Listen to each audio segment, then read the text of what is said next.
the order and have an opportunity to review it prior to the medication being administered. And retrospective verification? Retrospective would be that the medication has already been administered and now the order is being put in or released into the queue. So we can see it, but there's really nothing you can do at that point. The medication has been administered.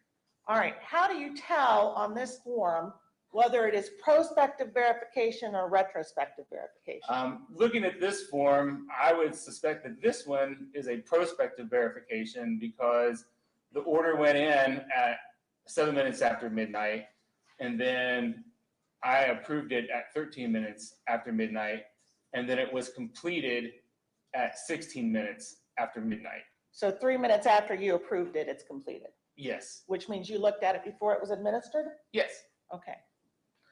And just for the record, 11B, that's a true and accurate copy of what's done in the course of your business? Yes. Okay, and next is going to be 2B. All right. And I'm going to show you what's been marked for identification as State's Exhibit 2B. And then I'm going to move it down again. Can you tell us, again, what patient is this for? This is patient Ryan E. Hayes. All right. And what type of medication is being placed at this point? There are actually two medications that you can see currently. The first one is fentanyl, and then the second one is hydromorphone. Okay. And date and time of the fentanyl order and the hydromorphone? The order time on the fentanyl is 22:53 on 4/3/2017, and then the time on the hydromorphone is 22:53 on 4/3/2017. And which doctor is ordering this at this time? Dr. Husel. All right. How was it placed? Stat, ASAP, routine? Routine. And can you tell us about when you verified this? I verified the fentanyl order at 22:58 on 4/3/2017. And let me move it up for you. And the hydromorphone order on 4/3/2017 at 22:57. Can you tell whether or not these were prospectively verified or retrospectively verified? These would appear to be retrospectively verified based on the action completed time of 22:57. Because yours was verified at 22:58? 22:58. Okay. I'm sorry. I couldn't. There was no. I did, thank you. I'll rephrase, Your Honor. How can you tell it was retrospectively verified? The order was completed at 22:57 on April 3rd of 2017, but I did not verify it until 22:58 on April 3rd of 2017.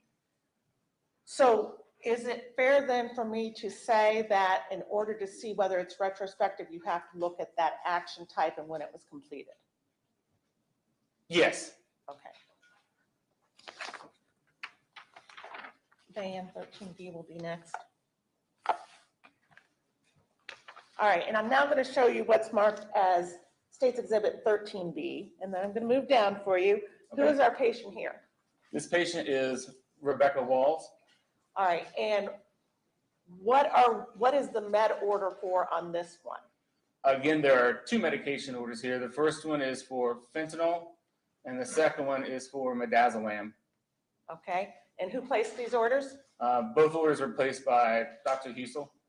And tell me what type of order was this as far as routine, ASAP, stat? These orders were routine and routine. And what date and time were they placed? Order date and time of November 19th, 2018 at 00:54 and November 19th, 2018 at 00:54. Okay. Tell me whether or not you verified this. I did not verify this. I rejected this order. Okay, where do we see that at, sir? Right there where it says rejected and then my name on November 19th, 2018 at 00:56. All right, I'm going to move down so you can see the other order on midazolam. What about that order? Rejected, again, my name on November 19th, 2018 at 00:56. All right, now tell me about what happens when you are rejecting an order. What do you have to do? I reject the order, and then that will flag the order with a symbol across the system that it has been rejected by Pharmacist. And then I usually call the floor to try to get the order clarified. Okay. You said it flags that order. How does it flag that order? There was a symbol, I believe it was a mortar and pestle with a red circle around it and a line through it that would appear by the order on their system. That's what it appeared to pharmacists. Okay. I think it appeared the same way to nurses. So that would be going directly to the nurse who ordered it? It would be going to anyone that accessed that patient's record at that time. Okay. So I want to show you what's been marked as State's Exhibit F. What is that, sir? This component right here is the refrigerator section of a Pixis. And then this component right here is the other cabinet Pixis. All right, and I've got some different viewpoints for you. State's Exhibit 15G. What does that show? So again, this would be the refrigerated section. We're obviously looking at it from the other side now, and these are the two now cabinet sections, and that is the Pixis touchscreen. State's Exhibit 15H. Again, refrigerated Pixis cabinet, the two non-refrigerated cabinets, keyboard, touchscreen. And the keyboard, is that where the nurse would place the order? No.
I'm not sure where this cabinet was at. That's fair. And 15Y? Okay, so we have one cabinet, touchscreen, keyboard, and then a secondary system cabinet, the refrigerator, and the two storage units. Now I see in this picture there's a second computer. Would that be where the nurse would order it from that from? I honestly do not know what that is. That's what we're referring to, the second computer. I'm not sure what happened. But this one attached to the picture unit is where they would do the aircraft. Yeah. And those photographs that I just showed you, those are showing the Pixis machines in a super similar condition as you use in a Mount Carmel West. Correct.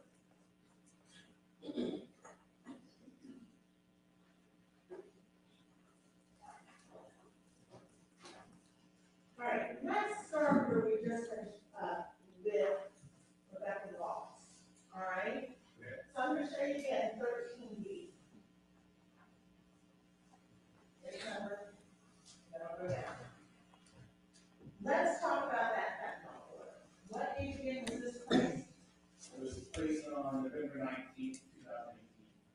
And there was some talk yesterday about the size of the vials. Tell me about this vial size here. Just looking off of this order, it doesn't really specifically say which file size it would pull from, but typically false stock and cases machine for 100 micrograms per 2 ml vial. All right, so I'm going to show you what's been marked as States Exhibit 29. Yeah. Messed up. This is 20, this one's 20. 28, I'm sorry, 28, okay.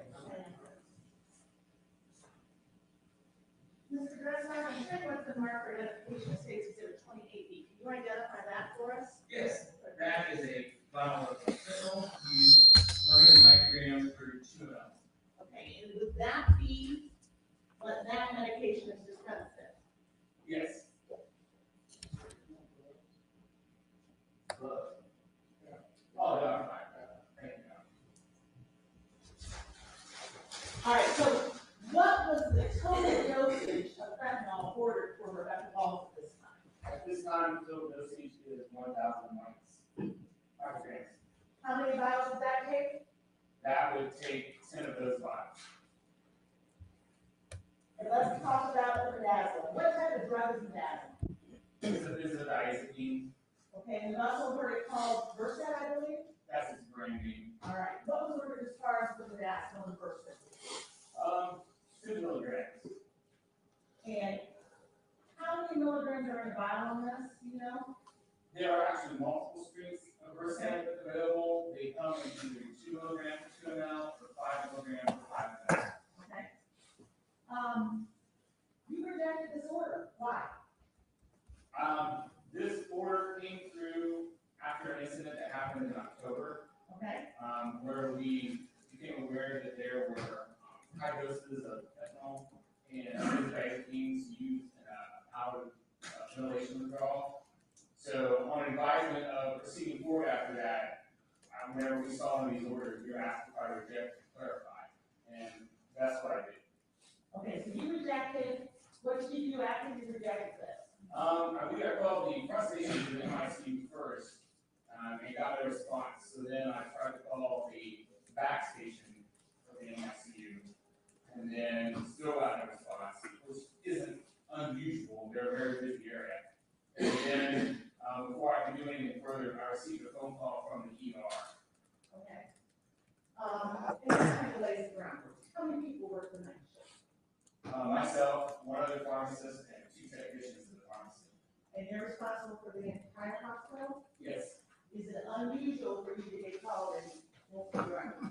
Oh, not at all. All right, so you get called by the ER, do you know how long that took you? 5 to 10 minutes. There's basically an issue with trying to determine appropriate antibiotics for a patient that had multiple allergies. So we were working through that, and then getting the orders started so we could send. All right, so when you get back to your desk, what can you do then? Well, I haven't really left the desk because I'm right there with my computer and the phone. So when I hung with that, I probably rechecked the queue to see if anything stat had come through, and then looked on back end to work on those orders. Okay, what did you find when you rechecked the queue? These have switched from my rejected status to a completed status, these 2 orders. So show me what you received at this point, what would have come up to tell you that?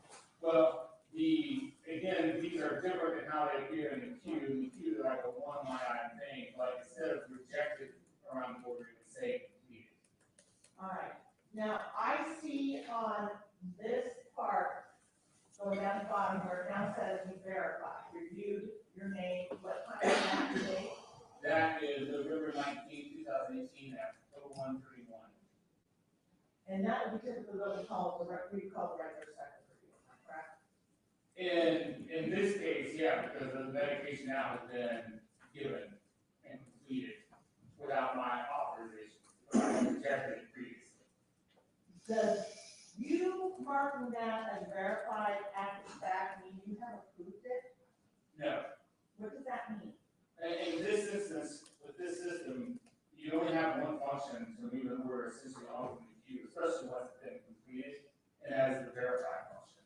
Okay. So whether you are prospectively approving the order or just retrospectively removing the order from the queue, you have to use the verify function. Why did you reject this initially? 1,000 micrograms of fentanyl and the 10 milligrams of hydroxychloroquine. Why did you reject it?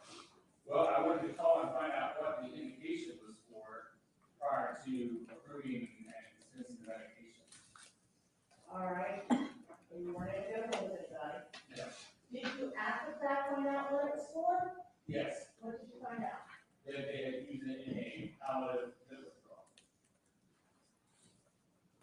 If you had known that, so let's say you called and got a hold of them, what would you have done to the court? And it depended on how our conversation went. Obviously, my intention would be to try to get the order of the dosage reduced to something I was more comfortable with based on my experience. But since it didn't happen, I can't tell you what would happen next if we couldn't reach an agreement. Okay, that's fair. Was that the end of this with the record walls? No. What did you do next? Again, pursuant to the incident that happened in October, where we were asked to note and escalate anything else that occurred, I wrote and sent an email to our operations manager, Randy Moss.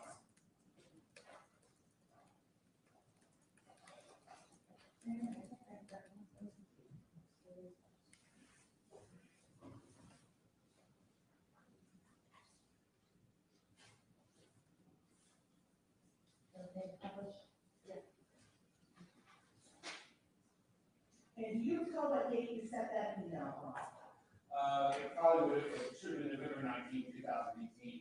All right, I'm showing you what's been marked for identification as State Exhibit 20A. Can you write down the date for us? Yes. This would be said email. All right, what's the purpose of sending this email to Randy Myers? The purpose of sending the email to Randy was to try to get some continued traction on what to do in the future when these orders pop up. Also, when I was going through and writing the email, I noticed some things that bothered me with how the medications were being removed from the basis and basically using the override function. And in this instance, the medications were even administered, though I had rejected the orders. Okay, so I'm going to take this down for a minute, Okay. and we'll get back to it. I'm showing you what's been marked for identification as State Exhibit 24M. Can you tell us what this is?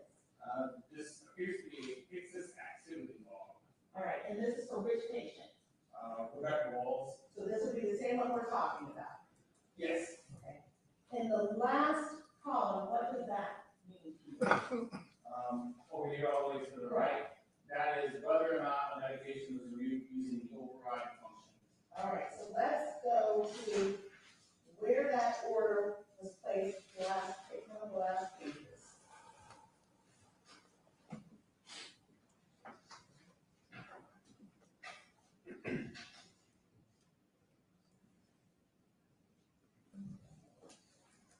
Okay, so it's actually the very last page. So tell us what your concern is with how this is done. What raised your concern? Oh, first, you can see that the medication, the fentanyl, is the dose, the 1,000 micrograms, 10 vials, and it was removed on override. And then beneath it is the midazolam 10 milligrams, which required 5 vials. Again, removed on override. So the override function is intended to be used in emergency situations. In my opinion, on how this control. I sustain the objection, let's ask him a question. Based on your experience of how to withdraw an emergency, An emergency, no. anything else that raised your concern? The individual that withdrew the medications, I have to refer back to the email to be certain, I don't believe it's the same individual that administered the medications. Okay, so what's the individual who withdrew it? Here is Jordan Blair. All right, I'm actually gonna go back to 13B. Who placed, what nurse was was involved as far as this shows us? It appears that it was electronically signed by Wesley Black. So what raises your concern about this? Well, now we have a compromised chain of custody for the narcotics, the fentanyl and the Husel. One individual has removed them via override from the cabinet, and another person is documenting that they're getting it. I have no idea what happened in between. Okay, so going back to your email, 20A, and that's the email of November 19th, 2018. Who's Randall Mark? He was the operations manager at Mount Carmel West. And why are you emailing him regarding this? I felt that ultimately the things that I were addressing in the email, the misuse of the override function, the two individuals handling narcotics without a clear chain of custody, those are all things that fell under Randy's purview. Okay, and what were your concerns that you related to Mr. Miles? Mr. Dr. Miles, what were the concerns regarding this? I was concerned that there could be potential drug diversion. Okay, I was concerned that there may need to be re-education about the proper use of the override function. And then I had concerns about the doses on both medications that were being used in that scenario. and what were the concerns about the doses that were being used? They seemed high to me. So you passed that up the chain of command, and there's a email back from Dr. Miles, your personal voice report. Correct. Voice report. A voice is an acronym, I do not know what it stands for, that we use internally that allows anyone to report a medication or medical error within the hospital or near error. So anything from labs drawn on the wrong patient to medications administered on the wrong patient, those types of things could be filed via a voice report. Okay, so isn't this a problem? Am I getting that correct? Yeah, that maybe needs addressed. And before I take this off, State Exhibit 28, is that a true and accurate copy of the email that you sent? Yes. That happened in the normal course of Mount Carmel business? Yes. And Dr. Miles' response again, true and accurate copy of what you received? Yes. Happened in the normal course of Mount Carmel business? Yes.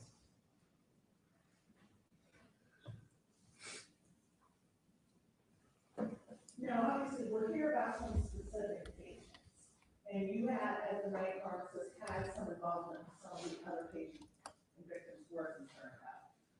I want to talk to you about a few of them specifically, and the first would be Joanne Belisari. All right, so I'm going to show you what's been marked for identification as State Exhibit 1B. What patient is this regarding, sir? Joanne Belisari. And going on to the second page of that, again regarding the same patient, Yes, Joanne Belisari. and I want to talk about this top order. Tell us about that. Before you get to the question, have you been able to see that? It's a little small print. Let me see what I can do without making any blurry.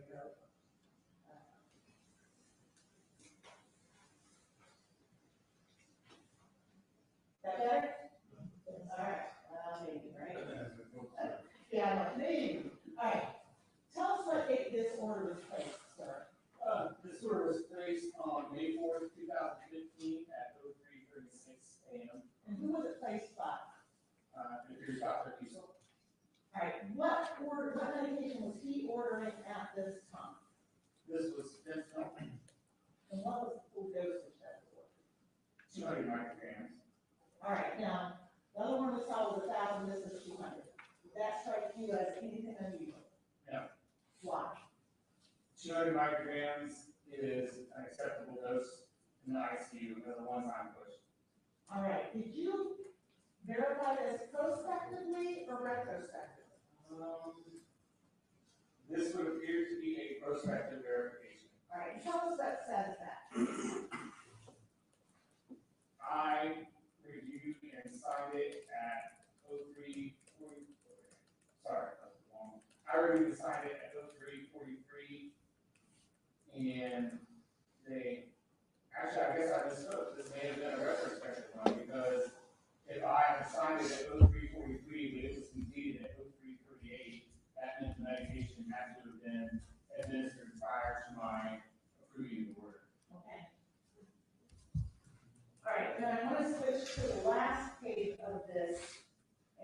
same patient? Yes, no, sorry. All right, let's talk about this, and let's see if I can get this right. Roturonidum. Am I saying that correctly? Yeah. Okay. That's ROCURONIDUM. Yes. What type of drug is this, sir? This is a paralytic. Okay, explain to us what that is, please. It paralyzes basically the muscles within the patient's body, rendering them in a state where they cannot move at all. What's this used for? Typically, this would be used like during intubation, Okay. or if a patient was on a ventilator and couldn't be paralyzed because they were not compliant with the ventilator. All right, and who placed this order and on what date? Order position is Dr. William Husel, and the order date time is May 5th, 2015 at 22:46. And can you tell us whether this is a prospective verification or a retrospective? Looking at the information on this would have been a retrospective verification because the order was entered at 22:46, completed at 22:50, but then signed by myself at 22:51.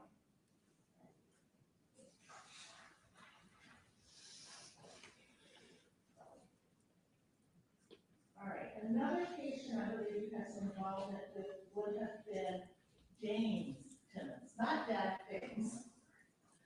All right, I'm going to show you what's the mark of the case evidence 11C. Move it up a little bit, and then can you tell us what patient this is regarding? Yes, James Timmons. All right, I'm going to turn the page.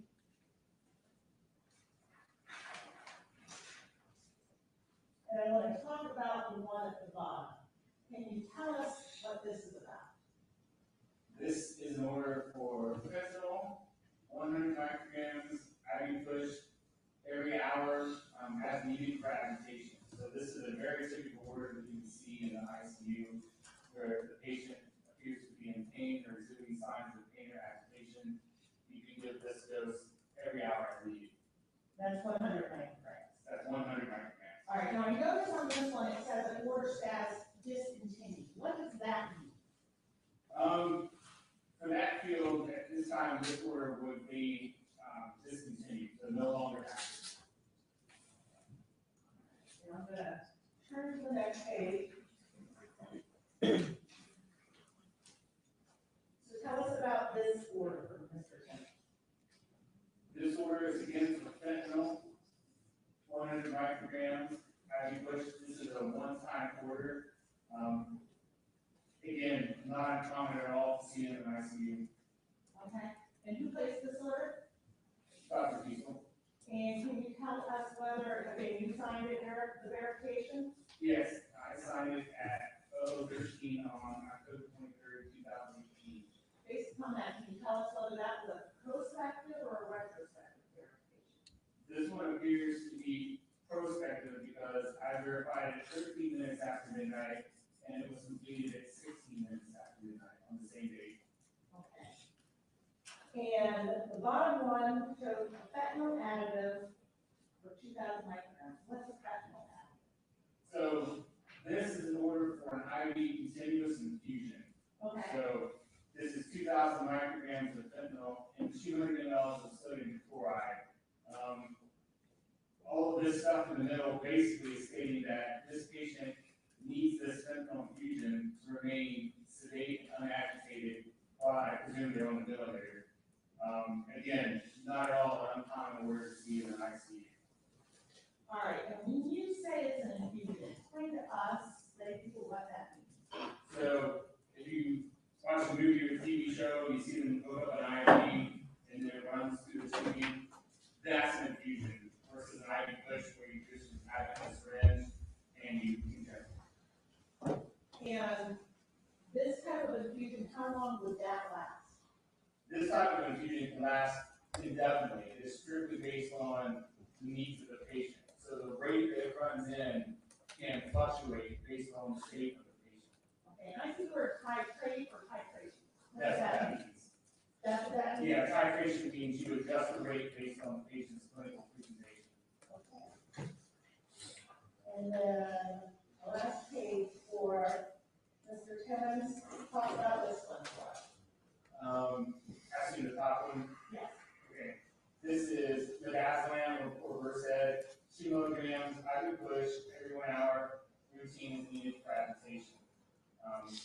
Again, this pretty much will always go with someone who's on a fentanyl drip. Because if someone is being treated for pain or on a ventilator, they also need to be sedated. And Versed is your sedative adaptation. Okay, now we heard the term synergistic effect. What is that?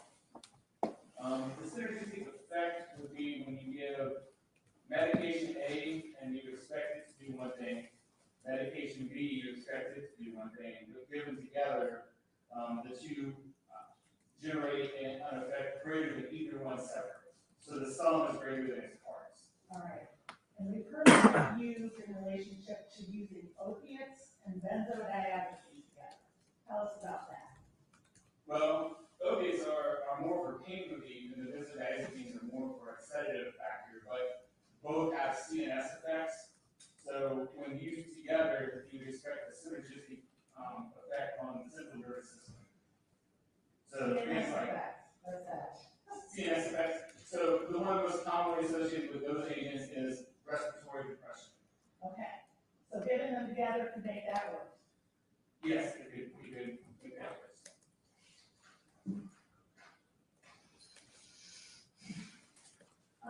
There was some talk about Lexicon. What is Lexicon? So Lexicon is a drug resource database that is available. It's extremely helpful. It contains common dosages for various disease states and diagnoses. It contains the information about how the drugs are commonly prepared and available, side effects, just about anything you would want to know about a medication, you can find in Lexicon. Have you ever accessed it? Yes. How is it available to you? I have it on my phone. It's available through mobile devices. It's also available on Mount Carmel's intranet on their homepage through the pharmacy department section or through the library section. You can access Lexicon. All right, so I'm going to show you what the mark for identifications is 26A, 26AA, and move it down. What is this? This appears to be a printout from Lexicon regarding fentanyl. Okay. And have you seen this before? Yes. Okay. Tell us what is important about this to you. Well, what is up on the screen right now, these are black box warnings, which are the most serious warnings that the FDA requires on a medication. So you can see them listed: life-threatening respiratory depression, patient abuse or misuse, accidental exposure, cytochrome P450 interactions, which is a metabolism issue, and neonatal opioid withdrawal syndrome.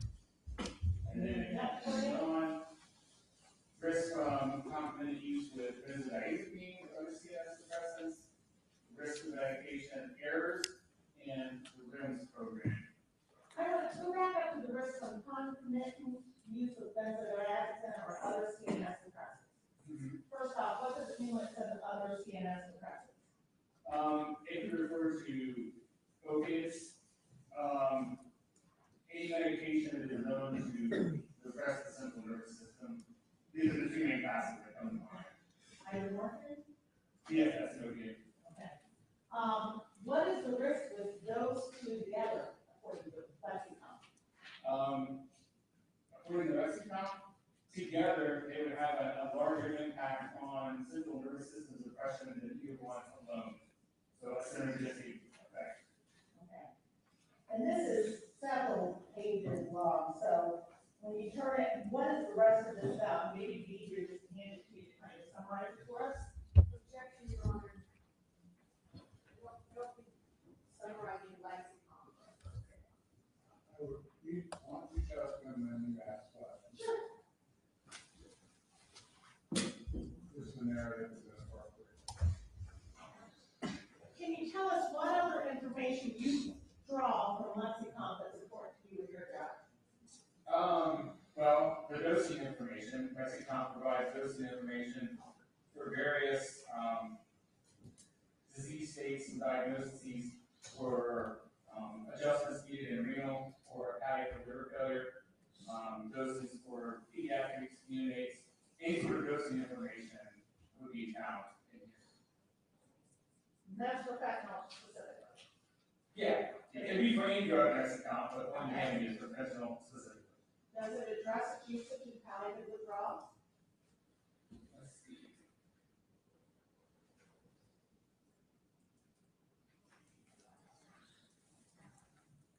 That particular state does not appear to be addressed under their dosing in that account.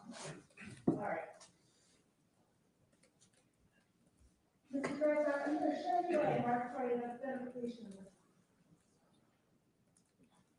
See exhibit 26A. There's a number for you.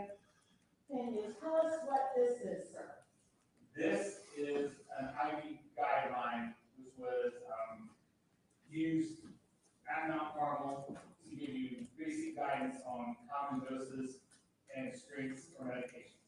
All right, and this is regarding what medication? This medication is fentanyl. All right, what is this used for, sir? Again, it's used for analgesia, so pain relief. Okay. And what is the recommended dose pursuant to Mount Carmel's guidelines? Again, for their guidelines, 25 to 100 micrograms for an IV push. And then this is the continuous infusion. And you can see, again, the word titrate, which means you can adjust the rate by 25 microgram increments every 15 minutes to a range of 25 to 300 micrograms per hour. Okay. And in the last row at the bottom, what does this mean? Over here. Yes. Okay. Onset is the time in minutes, so 2 to 3 minutes that you would expect to see pain relief once the medication was given. Peak 5 to 10 minutes is the time you expect from the medication being administered that you would see its full effect or its maximum effect is peak. Duration is how long you expect those effects to last, and half-life is roughly how long it takes the average person to eliminate half of the drug from their body. And I see it says 1/2018. What does that signify to you? This would mean it was the version that was posted as of January 2018. All right, and I'm going to turn the page. And I may have to use this up.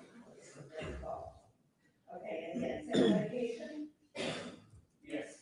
And I know you just looked at it. Anything you see that's changed significantly?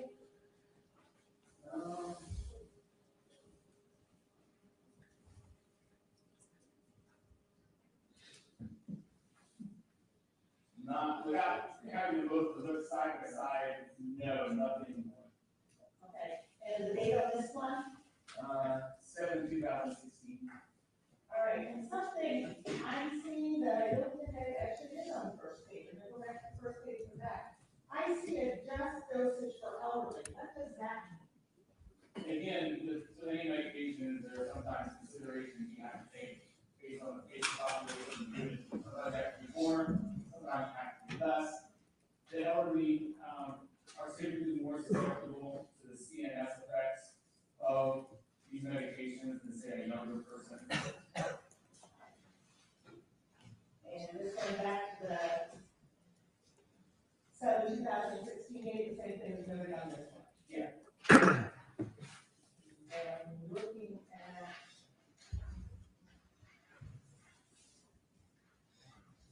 All right, this page looks a little bit different. Tell me about this. And this is 2018, it looks like.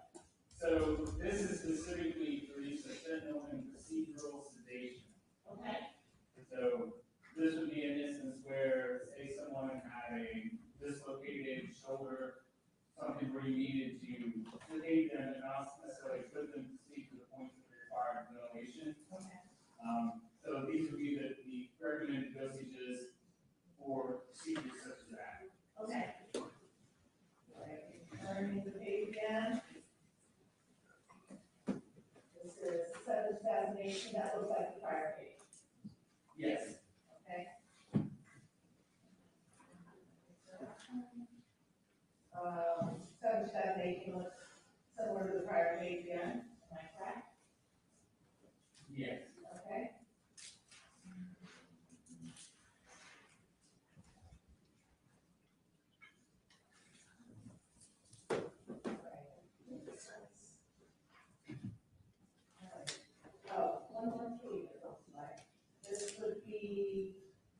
fentanyl, and I have 5/2015, so that's the date of this one. Yeah, 5/2015. All right. Anything substantially different between this one and the last two we looked at that you see?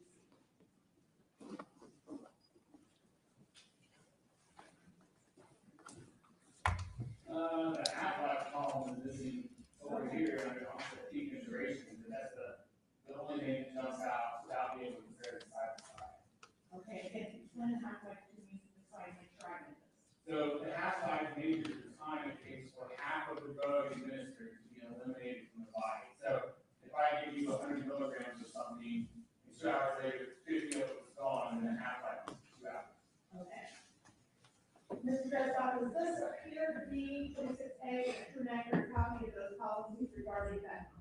Yes, Kept in the normal course of business? yes. Where can you access this at if you're Mount Carmel? Those are available online through Mount Carmel Internet. Again, just under pharmacy, the tabs and ID guidelines, you can pull those up there. All right, I want to talk to you about another patient. And this is what's marked as exhibit 2C. And can you tell us what patient this is regarding? This is patient Brian Hayes. All right, let's talk about the top order here. Tell us about that. This is an order for fentanyl, ordered by Dr. Husel, 1,000 micrograms. I gave this once, routine. It was placed at 2253 on April 3rd, 2017. And when was it completed, sir?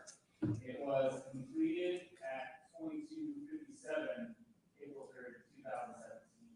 All right, and how was this order placed as far as routine, ASAP, that? Routine. All right, and did you verify this order? I verified this order, but it wasn't until 2258, which was been a minute after it was completed. All right, and who placed this order? It appears it was entered by Troy Redmond And what doctor? under Dr. Husel. All right. And let's talk about the one underneath. What is this? This is hydromorphone for Dilaudid. It's an opiate. 10 milligrams, IV push, once, routine. Again, the order entered on April 3rd, 2017 at 2253 under Dr. Husel and entered by Troy Redmond. And again, you verified, was it retrospectively or prospectively? This one is for sure retrospectively. This one, the timestamps are identical. Okay, So, so that's a little bit harder to tell as far as it goes. yes, Okay. Would the Texas activity law tell you that? the cases activity law will tell me when they remove medications, but nothing more. All right, so let's look at that.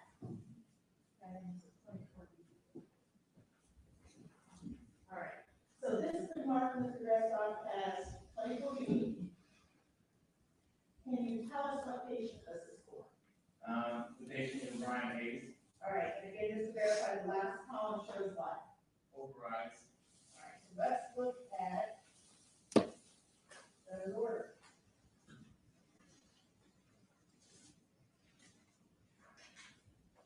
All right, now this one looks a little different than the last one we saw. I'm going to find where it starts.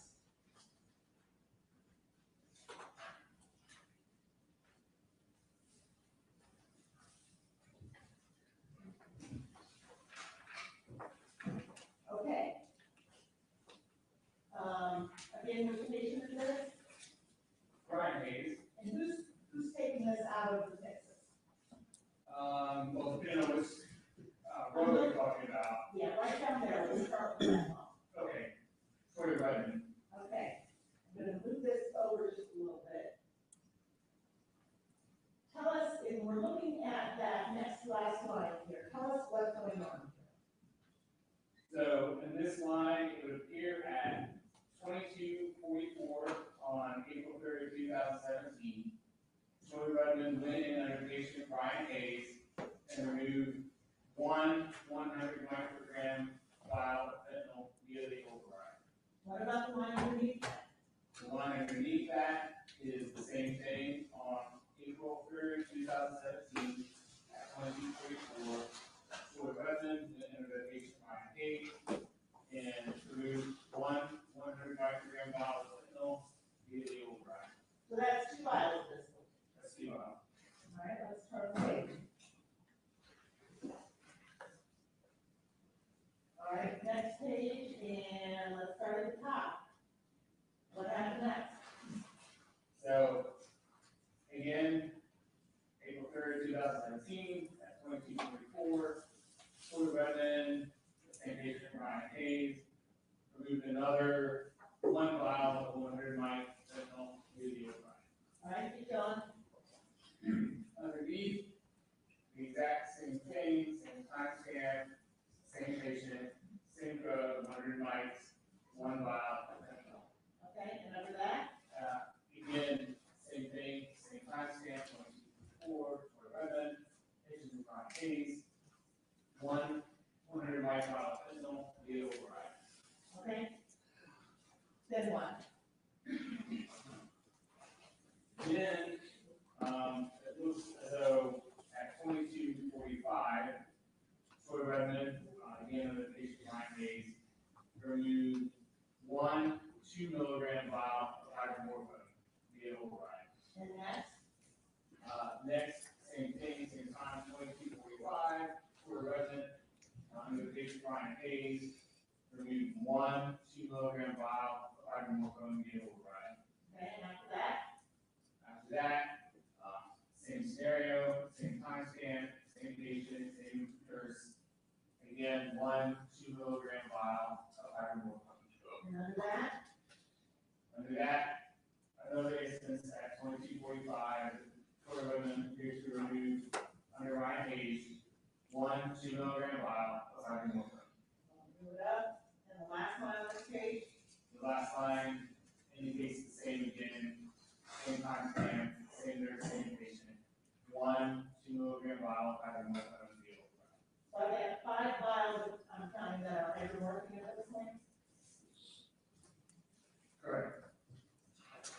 Let's turn the page, because I don't think 5 is not gonna be 1,000 that was ordered. Well, that was a different drug, hydromorphone versus. Right. But the 5 you originally said. Oh, fentanyl, correct. All right, so let's keep going, because we know we're missing 5 more vials, right? Yes. Tell us what happens next. So at 2245, this time it appears a different individual, Tyler Springer, under Ryan Hayes, removed one 100 microgram vial of fentanyl. And let's catch that just for a second before we go on. Am I correct that the last one drawn by Troy Redmond, was it 2245-24? The last vial of hydromorphone was 2245-24. The last vial of fentanyl by Troy Redmond that I've seen so far is 2244. Okay, so this first one drawn by Tyler Springer is about a minute later. Yes, that's correct. Okay, what happens after that? After that, another vial of fentanyl, one vial of might be override was removed by Tyler Springer or Ryan Hayes. And then after that, it appears the exact same thing, same time stamp, Tyler Springer, taken as Ryan Hayes, one 100 mic vial of fentanyl. After that? Again, the same process. And again, the same process. Another vial, one vial of 100 mic fentanyl. All right. It goes on to Troy Redmond again, what happens after that? After these 10 vials of fentanyl are full, what happens then? Okay, so, well, inside the activity log, it looks like Troy Redmond then goes in at 2245, removes one 2 milligram vial of Versed under Ryan Hayes. And then, How did you do that? oh, we are right.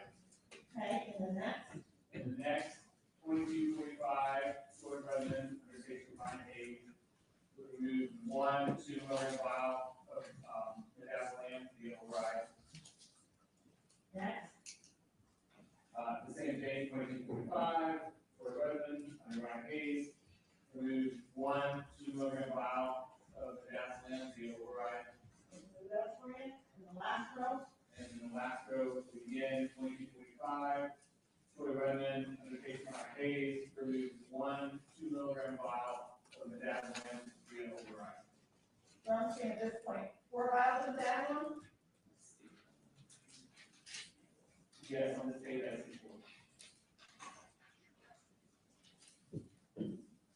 turn the page and keep going, sir, please. Okay, at the top, 2245, for the resident, under patient case, remove 1 more vial of 2-milligram versus for bedazzling under override. All right, so I'm gonna stop you here, so this one, we have 5 vials of bedazzling, 5 of hydromorphine, and 10 of fentanyl, Correct. and that's the order you received. Those are the ingredients. And you verified them retrospectively, Yes, because they've already been given. yes. Can you keep going with this? What happens next at 2302? At 2302, our screener in the patient chronic case withdrew 1 100 vial of fentanyl via override. Next, And then the same thing again at 2302, our screener. Sorry, slow down. Under the patient chronic case, remove another vial of 100 mics fentanyl via override. after that, 2302, our screener, under the patient chronic case, remove another vial of 100 micrograms of fentanyl via override. after that, After that, at 2302, our screener, under Ryan Hayes, remove 1 2-milligram vial of hydromorphone via override. and keep going. And then again at 2302, screener, under the patient chronic case, remove 1 more 2-milligram vial of hydromorphone via override. 2302, screener, under the patient chronic case, remove 1 more vial of 2-milligram hydromorphone via override. And at 2302, screener, under the patient chronic case, remove 1 more vial of 2-milligram hydromorphone via override. So I'm counting 3 fentanyl and 4 hydromorphone. Correct. And let's keep going. Okay, we've been an hour and a half. Ladies and gentlemen, I'll give you a 15-minute break. We'll start at 6 minutes. All right.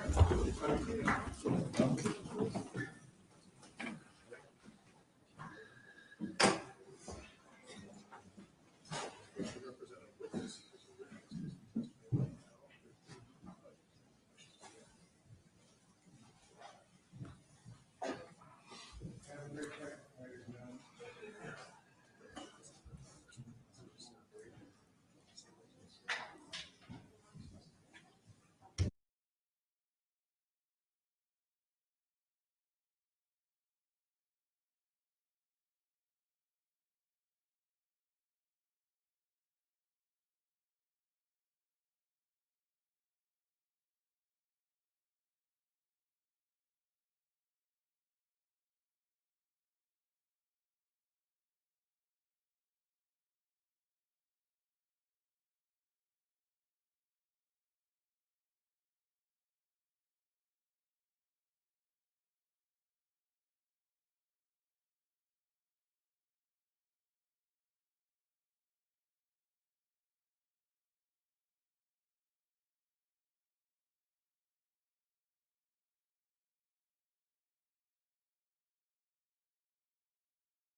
Okay, they said yes, what happened next?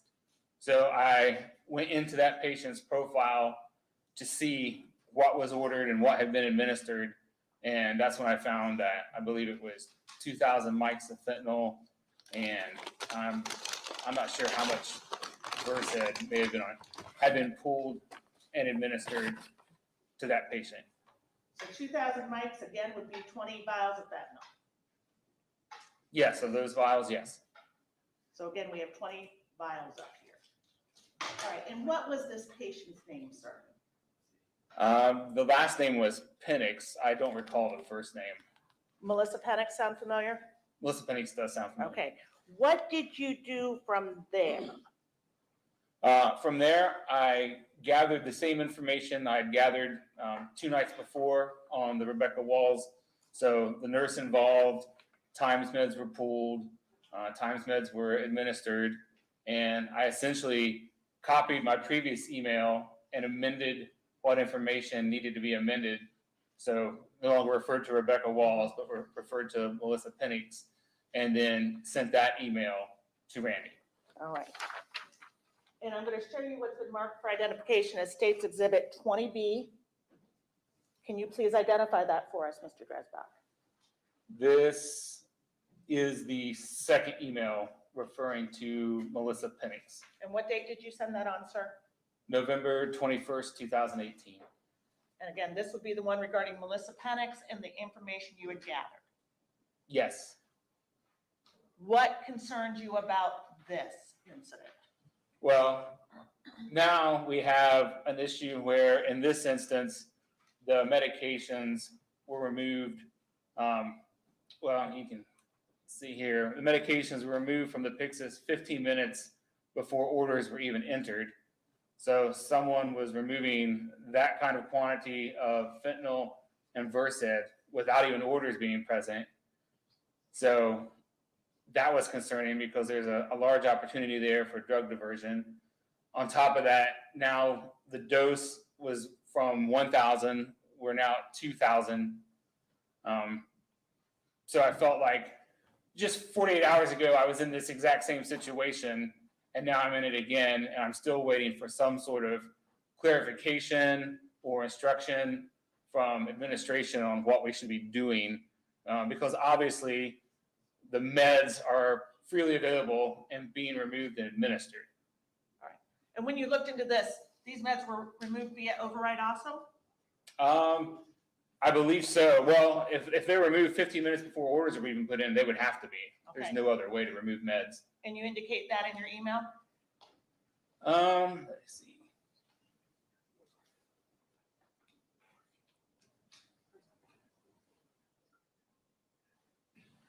I don't know that I used the word override anywhere. I'm going to direct your attention to about halfway through that paragraph, sir, where you talk about removed from Pyxis.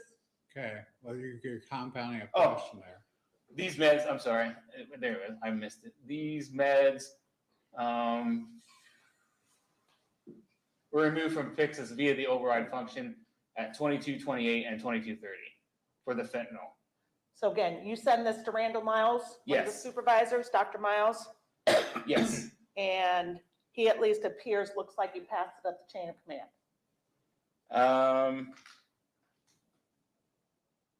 From here, I don't know if he passed it up. It looks like he sent it to our clinical coordinator, Okay, Sarah. all right. 20B, true and accurate copy of that email, Yes, kept in the normal course of your business? yes. Mr. Dresbach, at any time were you placed on administrative leave during this process? I was. Tell us about that. I was placed on administrative leave. I believe it was March 13th, 2019. And I was on administrative leave until November 13th, 2019. Were you provided any reason for that? Just Objection, that, Your Honor. Sorry, trying to do two things at one time. Call for hearsay. If he knows, why were you terminated? Do you know why you were terminated? You weren't terminated. I wasn't you were suspended. terminated. Administrative. Amended. not a specific reason, no. And you were ultimately brought back? Did you ever have to talk to a pharmacy board investigator? I did. Did anything happen with that? As far as my license? Correct. No, So you've maintained your employment and no issues with your licensure? correct.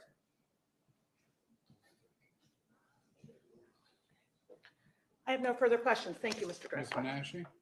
Yes, please. Yes, please. And they're in order.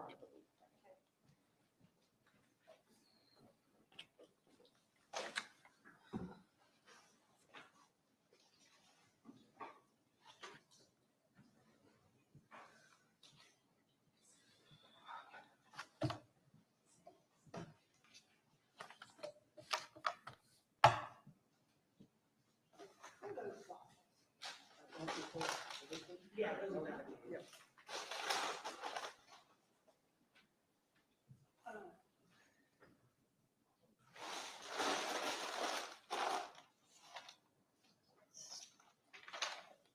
Let's start with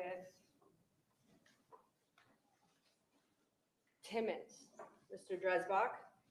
Okay. Diane Menashe, on behalf of Dr. Husel.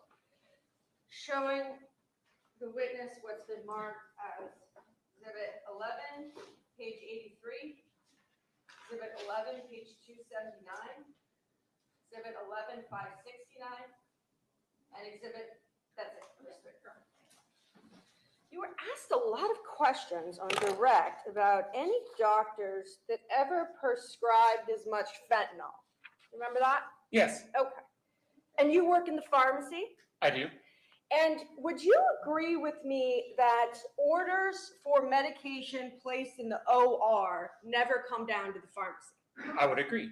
So you have no idea what medications are or are not being ordered with respect to fentanyl in the OR, for example. That is correct. Showing the witness what's been marked as Exhibit 11, page 279. Mr. Dresbach, does this appear to be an order of medication for patient James Timmons? Yes, it does. If you could, I'm directing your attention to ordering physician. Are you familiar with that physician name? I am not. You would agree with me that that's not Dr. Husel. That is not Dr. Husel. Okay, I want to go to the order details. Could you tell the jury what is being ordered there? Being ordered there. Yes, so the medication is fentanyl, and it looks like 2,494 micrograms.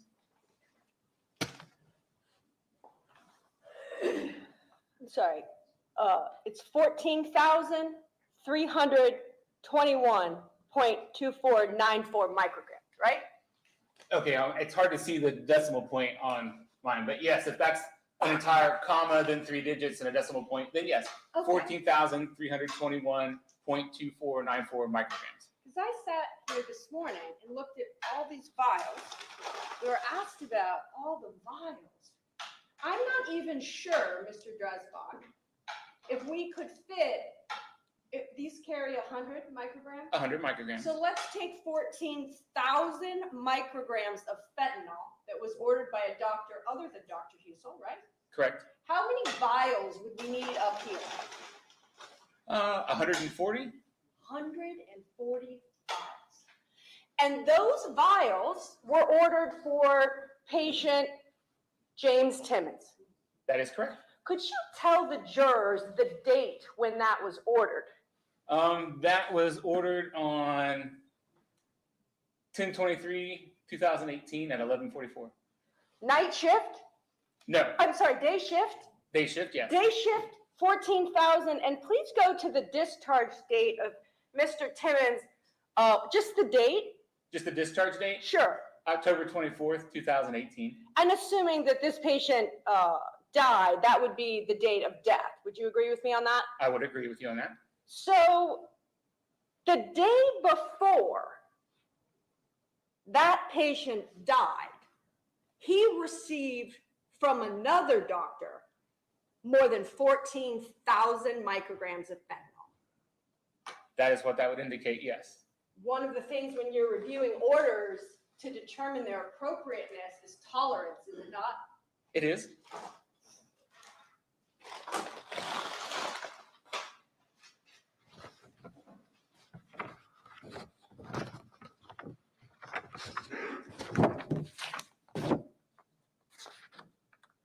So let's talk about James Timmons. Your exhibits, Paul? They're right up there. Thank you.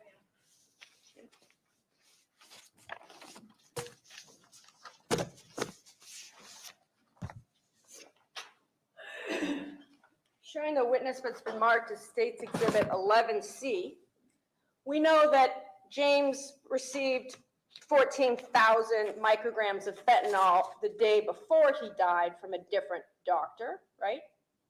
Correct. Okay. And you weren't asked about that on direct, is that right? That's correct. But you were asked about this order of fentanyl right here. Do you recall this? Yes. Okay. And this order is on 10/22.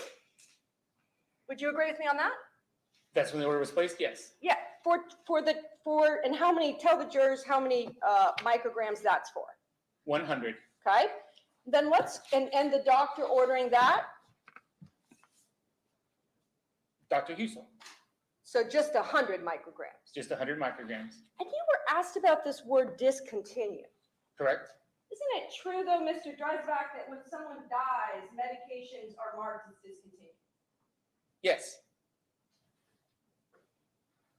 So let's go to the second page of State's Exhibit 11C. When you were asked about, actually before we do, just want to make sure, the date on the 100 micrograms is 10/22/2018, Yes.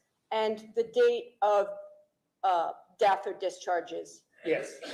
10/24. 10/24. So 2 days later. 2 days later.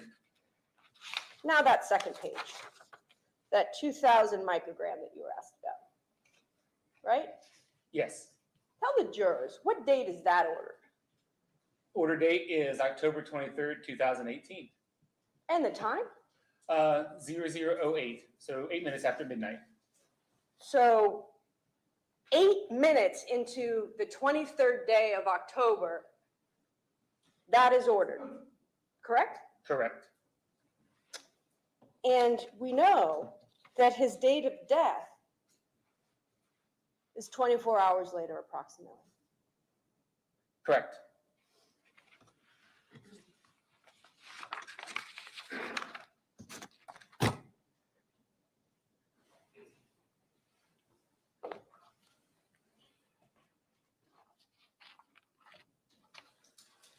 Also want to go back to this order, State's Exhibit 11C. Again, ordering physician Dr. Husel, is a titration. Yes.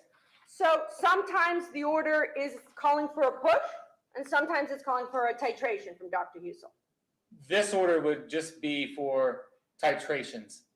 So it's an infusion. They can titrate the rate of that infusion. Which speaks right there in all caps. Oh, sorry, this is my copy. Speaks here in all caps. It says titration dose. Would you agree with me on that? Yes. Okay. And that was for the 2,000 that you were questioned about on your direct examination. Correct. And it appears that patient lived for a whole nother day. Correct.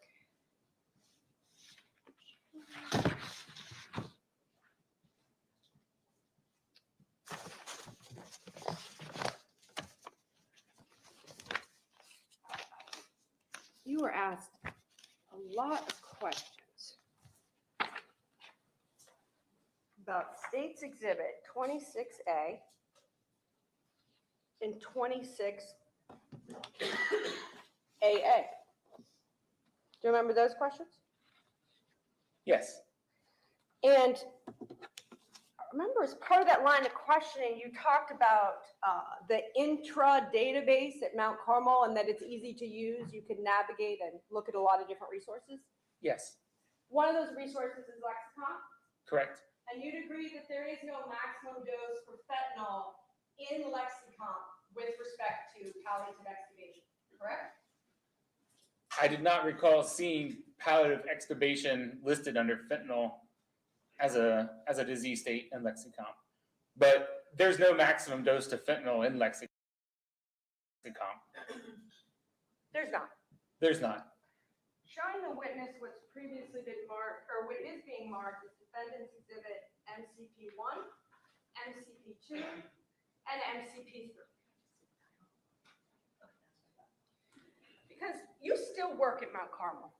Yes, And in your capacity as a pharmacist for 20 plus years, you're familiar with policies and procedures with respect to medications, correct? correct. Showing you what has been marked is MCP, Defendant's Exhibit MCP1. I'm going to go to the page 5 of 5. If you could, Mr. Dresbach, just the date that this appears to have been, the date that it appears here is what year? 2012. Does this look familiar to you? Mount Carmel Policy and Procedure? Yes, It does. it does. I want to take you to paragraph 22 then. Isn't it true that despite you being asked a number of minutes question about these two documents right here in IV guidelines, that in Mount Carmel's own policy, it reads, sometimes particular patient conditions warrant giving medication outside of the IV guideline specifications, i.e. obesity, pain control, intolerant patients, palliative care. Reads Yes. that. So Mount Carmel's own policy and procedures say sometimes these don't matter. And one of those times is palliative care. Correct. Not just the 2012 guidelines says that. Wouldn't you agree that in fact, the updated version of that same policy and procedure, what date does appear to be on this document? July 28th, 2017. Does this again just generally look familiar to you as to Mount Carmel policy and procedures with respect to medical administration and self-administration guidelines? It does look familiar. MCP2. This time though, directing your attention, paragraph 23 again, but it's oriented in a different part of the guidelines. Same language, right, Mr. Dresbach? Sometimes particular patient conditions warrant giving medications outside of the IV guideline specifications, i.e. obesity, pain control, intolerant patients, and palliative care, right? Correct. And then it goes on to say that if the medication written is outside the IV guidelines, go to things like lexicon for guidance, right? Yes. But you just testified and told the jury that lexicon doesn't include a maximum dosage with respect to palliative care. No, it does not have a maximum dosage.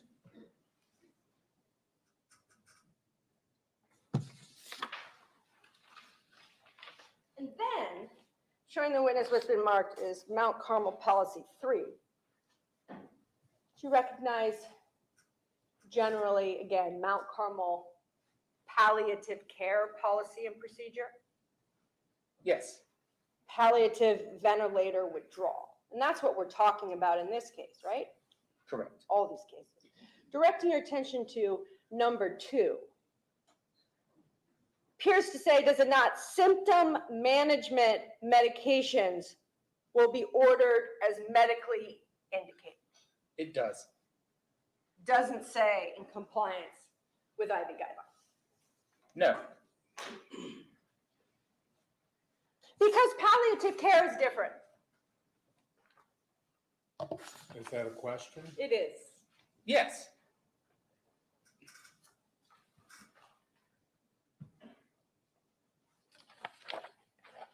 You talked a lot about overrides. A lot of questions were asked about overrides. And as I was listening to them, it seemed as if the implication is that an override is hiding something. right? Like the intent is to hide something if someone does an override. I don't feel that way. Okay, so why would someone do an override then? Give me the reasons why. They may do it because they feel they need the medications right now and don't want to wait for a pharmacy to receive an order, review an order, and approve an order. And in an emergent situation like an ER, ICU, there might be a number of times when that happens, right? Correct. Patient over the weight that might make the patient suffer, right? Correct. Okay, and so it's no surprise to you. Are you familiar with the audit that was done on the number of overrides on the ICU floor? I am not. There was 3 machines though on the ICU floor, right? 3 Pyxis machines? Correct. And overrides then, based on your testimony, are for like emergency situations. Correct. When someone feels that there isn't time to wait, is that fair to say? When a patient's life is in danger for delay of therapy, yes. So that, showing the witness what's been marked as State's Exhibit 1B. Remember being asked questions about this with respect to Joanne Belisari? Being asked what specifically? I'll go to it. This order of fentanyl right here that you were asked about on May 4th. Yes. Do you remember that? And tell the jurors again how much fentanyl that is. 200 micrograms. 200 micrograms. And you would agree with me based on the times that this appeared to be an override. That based on the times this appeared to be an override, it does appear to be an override. And so it really serves as a prime example. Let me withdraw. You said 200 is totally normal. It's a very reasonable dose, yeah. And it's an override. And it's an override. And the doctor is Dr. Husel. Correct. So the override has nothing to do with the order placed. It has to do with the situation at hand. Correct.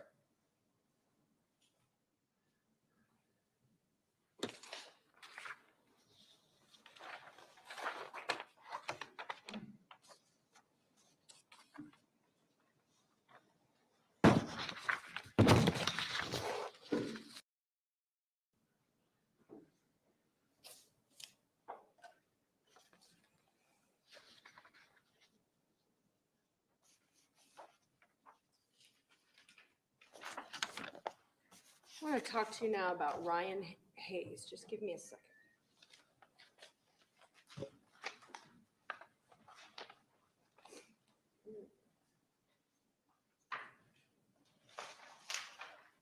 Just trying to find your exhibit with respect to Ryan Hayes. Thank you. Nope.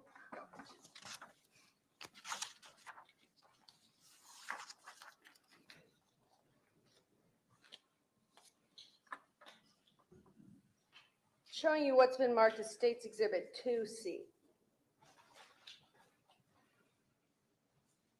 Ryan Hayes is the, I'm just going to generally describe it, is the patient that during your direct examination, there was that 10 vials and the 10 vials, right? Correct. And you just testified that an override is for an emergency situation. Correct. Would you agree with me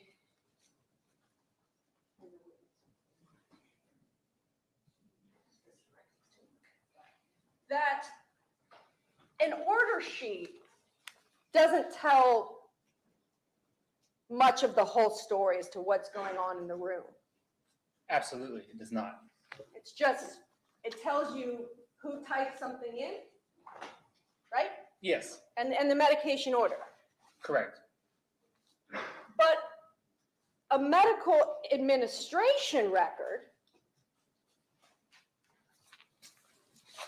showing the witness what's been marked as Defense Exhibit 2, page 402.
Correct.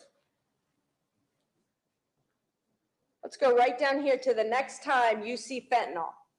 Tell the jurors what's the date on that The date down here is April 3rd, 2017. and the time. The time is 23:12. How many minutes after the first 1,000 was given is that? Let's see, the first 1,000 was given at 22:57, and then the next at 23:12, so 15 minutes. 15 minutes. If you know in the course of being a pharmacist, or do you know that a nurse's obligation is to track pain every 15 minutes? Do you know that? It would depend on the patient, but yeah, in some patients they do track pain. I don't know. I guess I don't know specifically 15 minutes, no. Okay, but tracking pain is part of a nurse's job. Yes, they routinely have to track pain. So the pain score's 10, and the administration records show that 1,000 was given of fentanyl, correct? Up here, yes, 2257. yes. 15 minutes later, the pain is reassessed. What does the medical administration record say as to the pain relieved with medication? It says no, right there. Patient got 1,000 plus those other meds and is still suffering, according to that record. According to that record. So then that takes me back to Ryan Hayes and the order that you were shown and those 10 extra vials you were questioned about.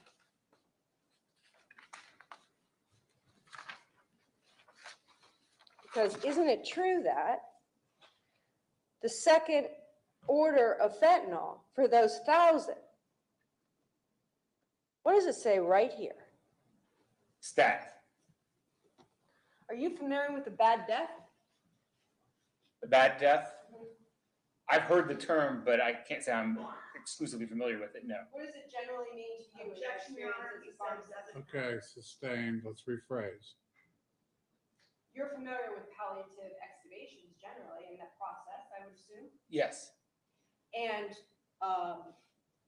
in that type of extubation, things can go wrong. yes, And we know that the administration record noted that 1,000 grams or 1,000 micrograms of fentanyl didn't alleviate the pain. according to that record, no, it did not. And when you say according to that record, Mr. Dresbaugh, that's all we have, right?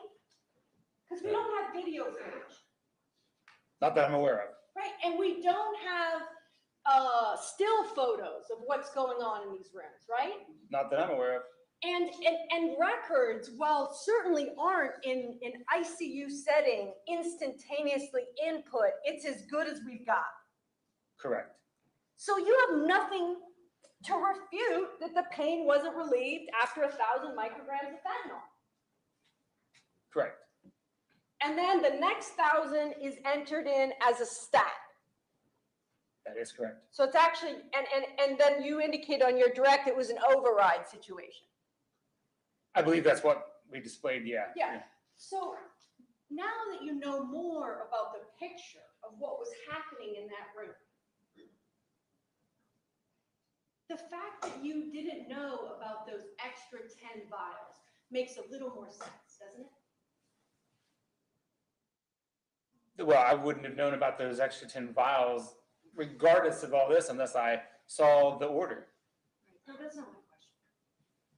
Right? The fact that it was an override and put as a stat was because it was emergent. I would assume I didn't write the prescription.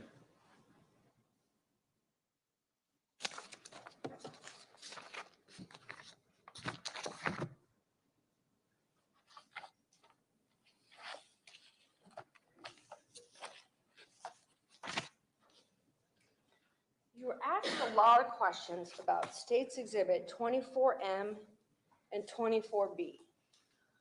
Just generally, these are reports from Pyxis machines. Yeah, activity reports. And you seem to talk a lot about the Pyxis machines on direct. So I'm assuming you know that every machine requires fingerprint to access it. Yes, And that fingerprint, that keypad for the fingerprint, I think is next to the keyboard. Am I right about that? Yes, And also requires a passcode, does it not? it requires your associate ID. Okay, in addition to I put my print here. Yes, And so if I were to give Dr. Husel, hypothetically, my associate ID, right, his fingerprint would not work. correct. And absent having that fingerprint password and also the associate ID, you can't physically open that drawer and get those medications. Right, you would not have access. And anytime the drawer is accessed with the fingerprint and the associate ID, there is a record of it, correct? Correct. Which is what these are, right? Correct. So if I'm, let's say,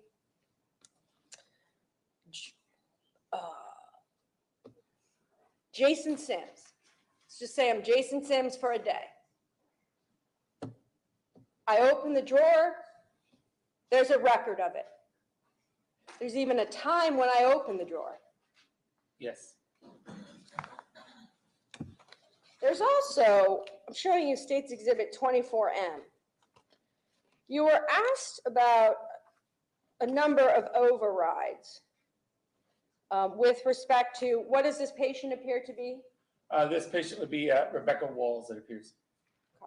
And I just want to, again, because we're so much talk about the frequency of overrides, on page 1 of States Exhibit 24M, does it appear to be overrides there? There do appear to be a few, yes. And what about on patient 2 of Rebecca Wall's Pyxis report? Yes, there are overrides there. And just as an example, where my finger is, what is 13:59? I know that's military time, but in regular time, what is that? 1:59 p.m. in the afternoon. So that's day shift. That would be day shift. Okay, so overrides aren't exclusive to night shift. They are not.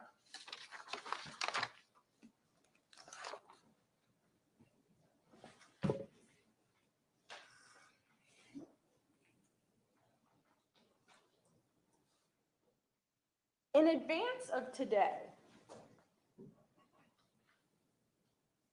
for purposes of preparing for your testimony, how many times have you met with the prosecutors?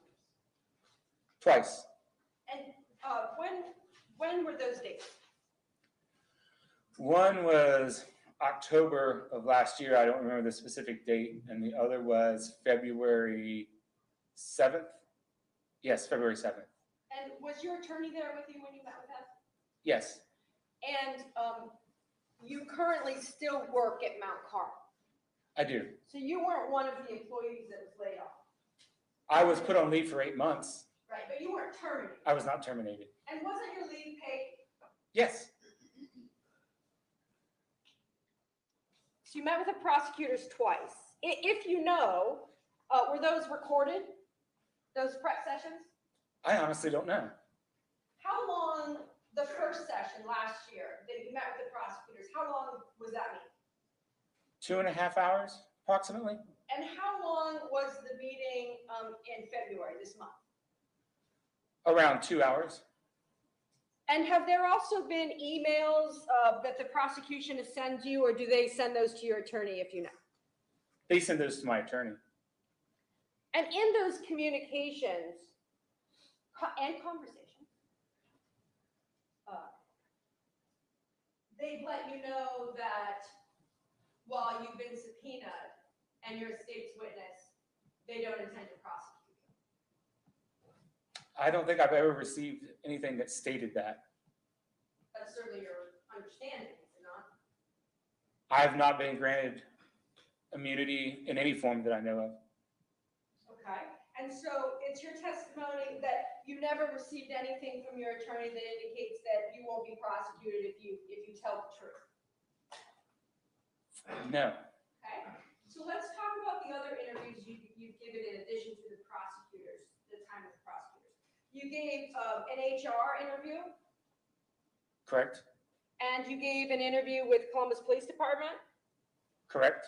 And any other interviews I'm forgetting about? with the investigators from the Board of Pharmacy. Ah, right, investigators of the Board of Pharmacy. So I want to talk about the HR interview, because as I heard your testimony on direct, was that with respect to Ryan Hayes, you called down there, you called up To the ICU. You go up to the ICU, and you testified today under oath that you called once and nobody answered? No, not for Ryan Hayes. For Ryan Hayes, I got an answer. I'm sorry, was it Walls? It was Walls. Forgive me. So Rebecca Walls, you called once, and what happened? No answer. And then you told this jury you called twice. I called the back number to the ICU, yes. What's the back number? The ICU is large, so it has a front section and a back section, and they had 2 different phone numbers. So there's actually multiple ways that if you want to get a hold of someone in the ICU, you can, Yes, at any given time, right? at any given time, yes. And you, assuming, to refresh your recollection for today's testimony, did the prosecutors ask you, or did you review the notes from your human resources interview? I did not. Do you remember then that actually, in your human resources interview, you talked about, you were asked about why in the medical record did you type into the medical record with respect to Rebecca Walls, discussed with provider? I don't believe that was typed in. That is an option when you get an alert for a dose that's outside of range, and you have to go past that, and you have a few options to list. The default is discussed with provider. It can't be your testimony that to get to another screen, you have to click that you discuss with provider. Yes, there was an option on there that would say discussed with provider. Why then, during your HR interview, would you be questioned about that not being true? They may not have seen any documentation that backed up the discussed with provider. Oh, so because there is a comment section, right? There is a comment section. And so if it's a box you had to check and you knew checking that box was a lie, there was a comment Okay. section, Your Honor. Sustained. Okay, so there's a comment section. Okay. Ladies and gentlemen, disregard the question, new question. In the comment section, in Rebecca Walls, you never put, I did not, that you checked the box, that's not true, right? Could you repeat the question? Sure, you check the box, it says discuss with provider. It's pre-checked. That is the first option when you're going through an order. If there's an order that has, if I remember correct, because we don't use Cerner now, there are options when you have an order that's outside of the standard dosage range. And the first one says discussed with provider. And that's what it defaults to and is pre-checked. Okay, so let me ask you this then. The testimony about the call for the allergies, did you put that in the comment section? I don't recall any testimony about allergies. I'm sorry, that you were called to the ER? No, I didn't document that. You didn't, you didn't put that in the comment section? No, I put that in the email I sent to Randy. The email you sent to Brandy isn't a medical record. You would agree with that? Correct. And in your role as a pharmacist, you know the importance of the medical record, do you not? I do. You know that absent the medical record and video footage, what's going on, right? That you don't know what's happening or what more importantly has happened, right? Correct. I want to just go through a few things during your CPD interview. Would you agree with me that the interview you gave with the Columbus Police Department was your first interview or second? I believe it may have been the first. Okay, and that interview, if it was the first, does December 10th of 2018 sound familiar to you as a date? Yes, that would be correct. During that interview, the detectives didn't have any patient medical records. Is that true? That is true. They were just questioning you about dosages and dates. Correct. And even for the best of us, it's hard to remember doses and dates without complete medical records to review. Correct. You were asked, were you not, a lot of questions about Dr. Husel and his dosing habits. You remember generally being asked about those? Yes. And then you were asked about your thoughts on those dosing habits with respect to fentanyl. You remember being asked about that? Yes. And you talked about how there was no evidence that you knew of in your capacity as a pharmacist working at Mount Carmel that what he was doing was wrong. Objection, Your Honor, draws, ask for an ultimate conclusion.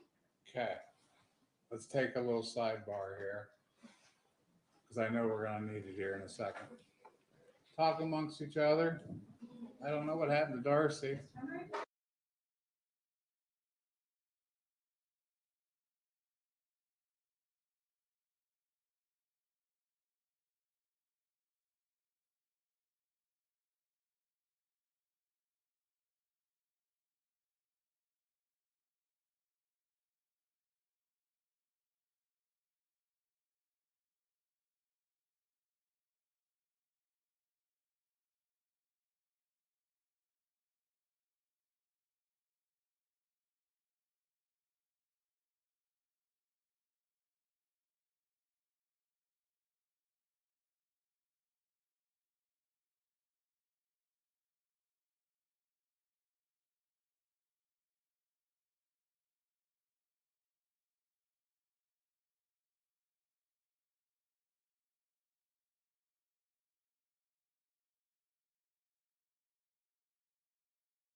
If that happens, we know who. Yeah, we do. Okay. Mr. Rezar, just returning to that question I just asked you. During your CPD interview, you were asked a number of questions and what you, as of December 10th, 2008, thought about the dosing habits of Mr. Husel. Remember that line of questioning? Vaguely, yes. And isn't it true that actually you indicated to the detectives that there's not a lot of evidence we have to say that what he's doing is wrong? I did make that statement.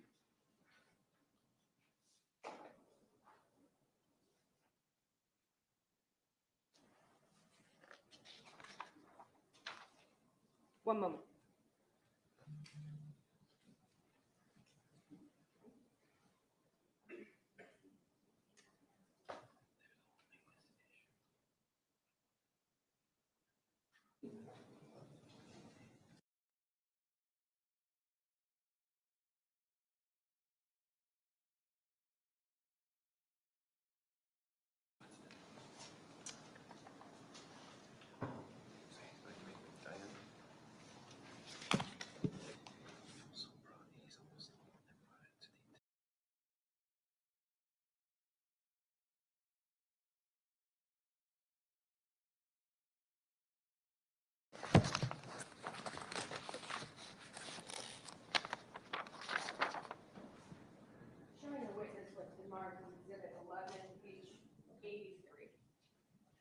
in case, Mr. Dresbach, there should be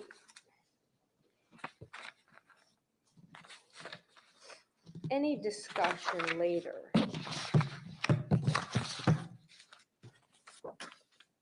that Defendant's Exhibit 11, page 279, that called for the 14,321 plus micrograms of fentanyl is a mistake. I wanted to just show you what's marked as Defendant's Exhibit 11, page 83. What appears to be the patient name there? That is James Nick Timmons. And same patient name as that last order that I showed you? Yes. And does it appear, just based on your recollection of my prior questioning, that the anesthesiologist indicated on this is the same doctor that was ordering of the 14,000? They appear the same, yes. And this number right here next to fentanyl on Defendant's Exhibit 11, page 83, does it appear, and I'm certainly happy to cross-reference, does it appear to be the same or similar Okay. number that's also on Let's the deal order with the sheet? document you're dealing with, and then Sure, the subject cross-referencing is more theirs. sure. Exhibit 11, page 83.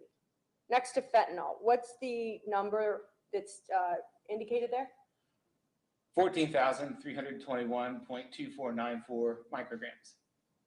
And what are those medications that are also being ordered right along with that fentanyl? Midazolam, propofol, phenylephrine, rocuronium, norepinephrine, and cefazolin. What's the order of propofol for? I mean, not for, but what is the amount? 30 milligrams, And the midazolam? 3 milligrams. And just for cross comparison now, showing you what's been marked as Exhibit 11, page 279.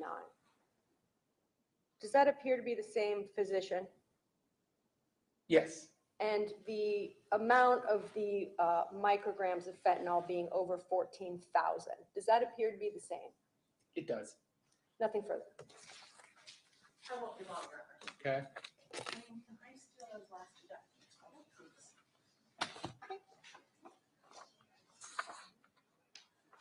Mr. Dresbach, I'm going to put back up what's been marked as Exhibit 11, page 83. This is, what's this at the top? What's this tell us it is? Anesthesia record, date finalized, October 23rd, 2018, 1309, page 1 of 4. And Jack Timmons again, or And James Jack. Timmons. We keep saying Jack. So you got me here. James James Nick Timmons, yes. All right, what's going on here? What's this telling you is going on? This appears to be a record of medications administered during surgery. All right. And I see rocuronium again, Yes, a paralytic. paralytic. So safe to assume he's ventilated at this point. Objection as to what All right. assumptions Okay. we made? I can re-answer, ask it, Your Honor. well, re-ask, don't re-answer. Re-ask it.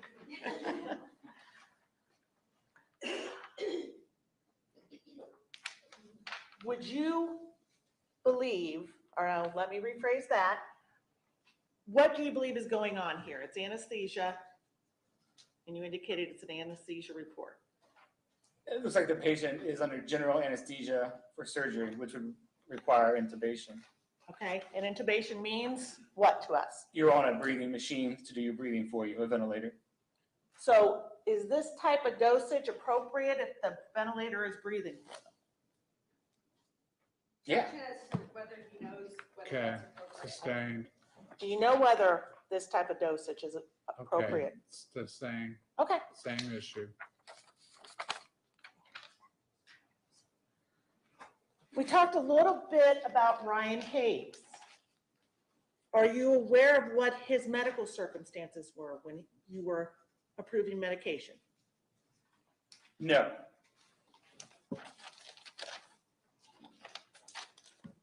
All right, and you indicated there's not a lot of evidence to say what he's doing is wrong.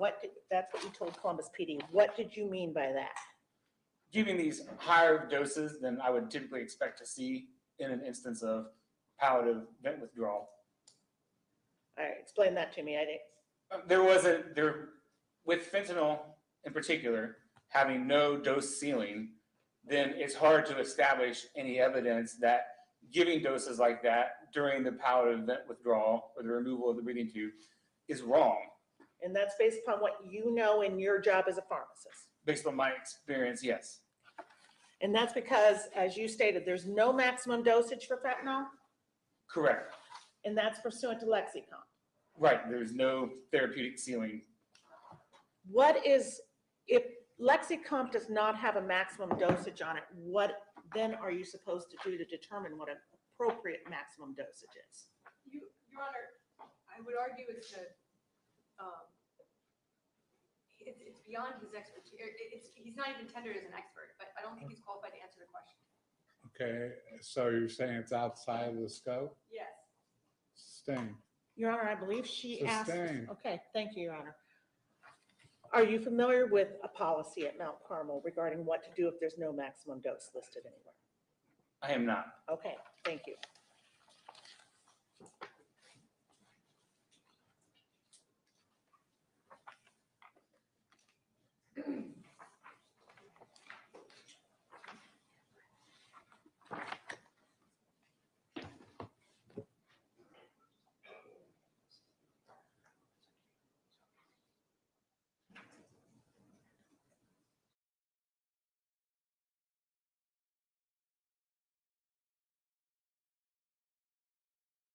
Ms. Menashe brought out that you're not physically there, Mr. Dressbach, when you don't know what's going on in the rooms, correct? At the time you approve medications. Correct. Other people are, though. Yes, presumably. And I would assume that we were going to hear testimony. They can tell us that. Would you, Objection, Your Honor. I'll permit it, just since it appears. would you agree with that? I have no idea who all you're going to hear testimony from, but I would assume yes. Okay, Okay, thank you. No further questions, Your Honor. okay, you can step down. Why don't you just hang there? I'm gonna send the jury to lunch, so. Okay, ladies and gentlemen, have a wonderful lunch, 1:30 promptly. Remember the admonitions. Have a great lunch, and I hope the microwave line's not too bad today. Yeah, I'm just I organizing can't these. seem to while I'm find here. another one.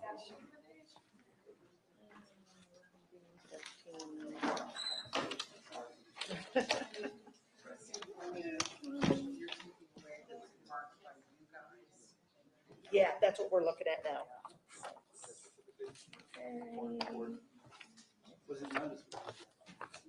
Okay, there we go. There's our. Yeah, except I don't think I hold that. Yeah. Okay. I'm just gonna put on anything else for the record? Ms. Swanson? Sawyer, Judge. Sawyer, That's I what she's not mean. answering you. No, there's nothing further, Your Honor, we need from this witness. Ms. Menashe? Anything more for the record before I close it? No, Your Honor, thank you. Okay. You can step on out. You're excused. Thank you.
All right, are we ready to bring the jurors in?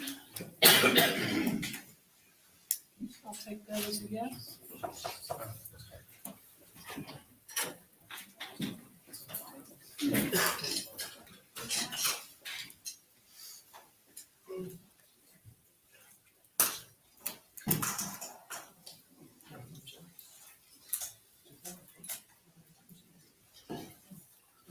Ready for the jurors? Yes. Jurors in the courtroom, Your Honor.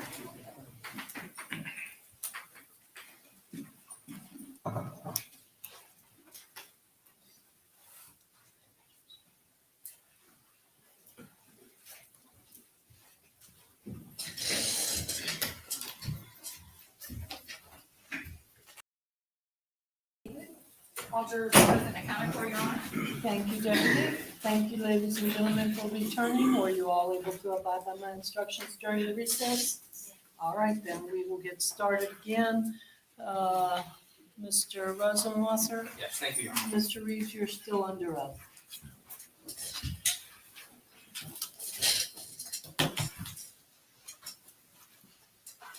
Good afternoon. I have copies of the post-Miranda statement as well as a hearing transcript for you. So if any time you think it's necessary for you to review those documents, let me know, okay? Yes, sir. All right. I have a couple preliminary questions for you. When you have your glasses on, you had 20/20 vision? Yes, sir. Okay, and back January 13th of 2014, when you had your glasses on, you had 20/20 vision, correct? Yes, sir. All right, and you indicated that the glasses you're wearing today are the same glasses you were wearing on January 13th of 2014? That's correct. All right, and I think we looked at it. May I approach the witness, please? You may. Here's what I'd like to do, if it's okay, is publish his glasses to the members of the jury. Okay. Maybe I'll have to bail it though.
Yes, ma'am.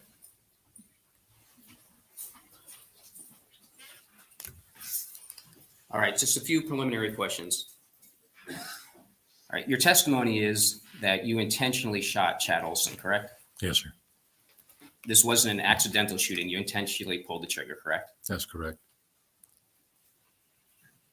Did you kill him out of rage? No, sir, I did not. How about blind fury?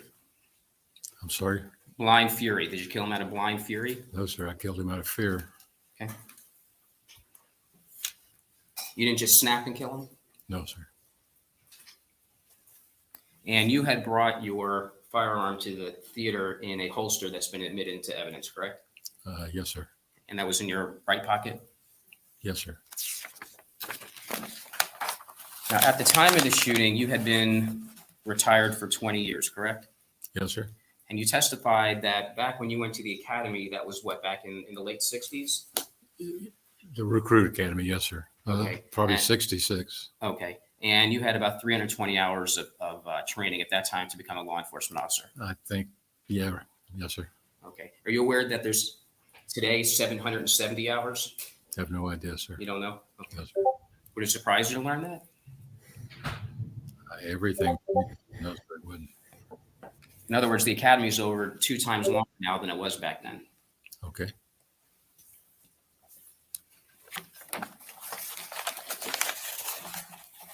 Now, you testified about punches and things like that. You recall that testimony? Punches? right? You've seen, with punches. You've investigated cases where people have punched people, Oh, right? yes, sir. Yes, sir. Okay. And when you intentionally touch or strike someone against their will, that's the crime of battery, right? Yes, sir. All right, that's a misdemeanor. Yes, sir. All right. And the mere fact that someone touches you, you can't shoot and kill them, correct? That's correct. All right. And even if someone just throws something on you, no matter what it is, keys, a pad, you can't kill someone for doing that, correct? I think it would depend on what it is that you throw on them. I understand. And I'm going to make it very specific. Let's say someone tossed a cup of water on you. No. You couldn't kill them, correct? No, sir. Anything that's not a deadly weapon, you can't kill them. I'm gonna object at this point, and it's calling no predicate for a legal opinion.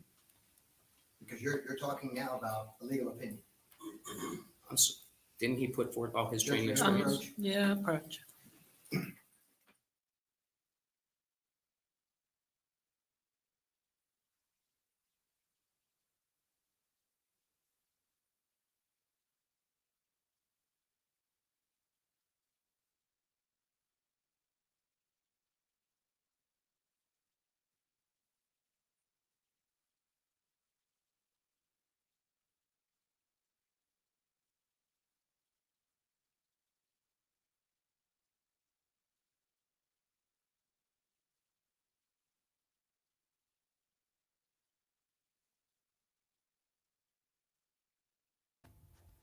I do agree with the defense that is asking for a legal conclusion and legal opinion, which he is not entitled to give.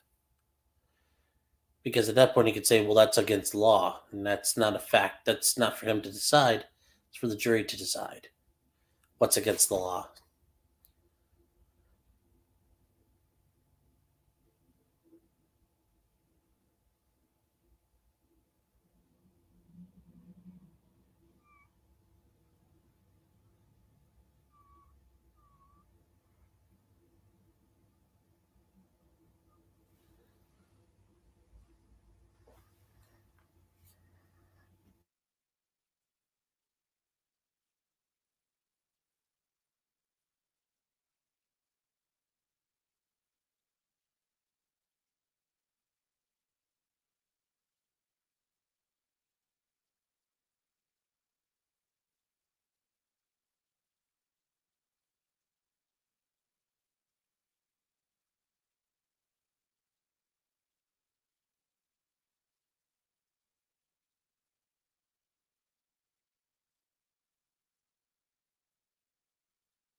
Based on the extensive conversation that was had on direct examination regarding your background,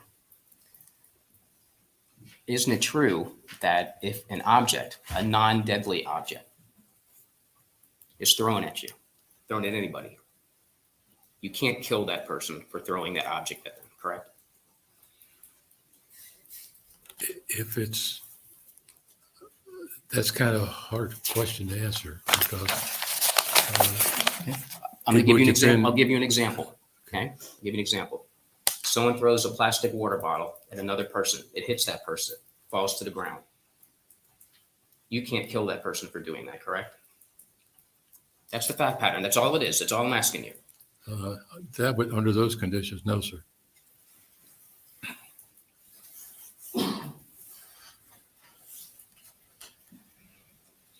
Now, you were talking about all the different units that you've been assigned to at the Tampa Police Department, correct? Yes, sir. All right. Now, if you came across somebody that had a firearm, for example, you could hold them at gunpoint, correct? As a civilian, No, as a law enforcement officer, correct. you would, if you came up, There's You had- Same objections concerning his position as a police officer, where he wasn't a police officer at the time of this incident. Okay, I'll rephrase it. Thank you. As a civilian, isn't it true that you could pull out a firearm and just point it at somebody in self-defense? in self-defense? Correct. Yes, sir. And you were indicating that you had been trained in de-escalation tactics, correct? Yes, sir. And de-escalation tactics are when you can reduce the intensity of a conflict, right? Yes, sir. And a way that you could do that would be to loudly say something, use words, correct? I think it would depend on circumstances. I understand. I'm just asking you of all the different ways, right? So one of the ways that you could do that is you could use words. Yes. Another way you could do it, as we indicated before, is that if you had a firearm, you could simply point it at somebody. I don't think that's a good idea. If you point a firearm at someone, you have no idea what their capabilities are. It could be theirs they could take it away from you very quickly, Okay, but at a distance, they couldn't do that. not at a distance. Okay, so you could use words, you could point a gun at them. You could also do a combination of both, correct? Are you talking about as a civilian or as a law enforcement officer? Well, you were talking about the de-escalation tactics that you were trained in. So that's what I'm talking Oh, to. okay. I'm talking about your de-escalation tactics. And you testify that you're trained in all this, correct? Yes. Okay, so you could really utilize that at any time, right? That's part of your training. As a law enforcement officer, yes, sir. Okay, are you saying that those tools that you learned as a law enforcement officer, you would just abandon them and not use them in the real world? Meaning de-escalation tactics? I don't think I would point a gun at anybody being a civilian. Okay, what I'm asking you is this. You've learned in all the training that you can de-escalate a situation by using words, right? Yes, that's correct. All right. And you can also de-escalate a situation, if necessary, to raise a gun without firing it. Yes, I suppose it may not be a good idea if you're not a law enforcement officer. Okay, and I understand you're not going to give me that.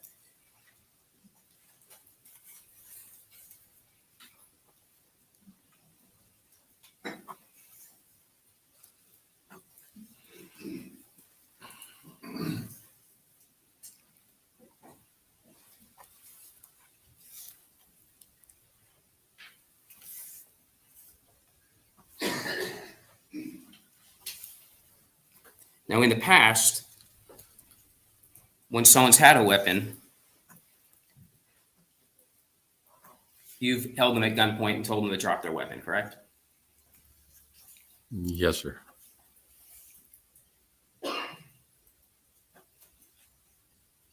You give them every opportunity before you would fire a shot, correct? Absolutely. Because that would be a last resort, correct? Correct.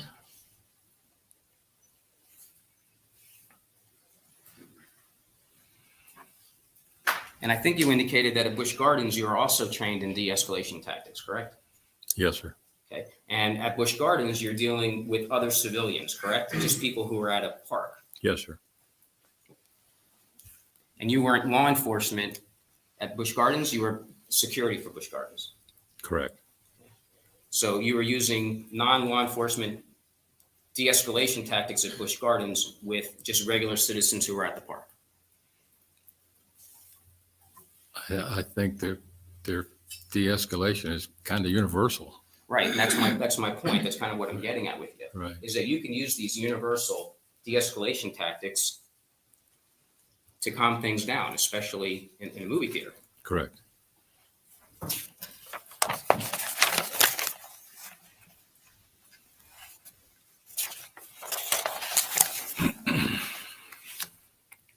Now, you indicated that you were on several different units at the Tampa Police Department, correct? Yes, sir. You indicated that you were on patrol, Correct. went to a surveillance unit, fugitive warrants, robbery, homicide, and SWAT, correct? Yes, sir. Now, would you agree with me? Those are kind of adrenaline-filled units. Yes. And obviously by participating in these units, you kind of like for the lack of a better word, the dangerousness component of it. You like to be involved in that type of activity, correct? I would never say that. Okay. Well, you didn't shy away from those assignments. You volunteered to go into those positions. That's correct. You actually gravitated towards those positions. I mean, every one of those would be a position that entails that an angle, so to speak, of danger.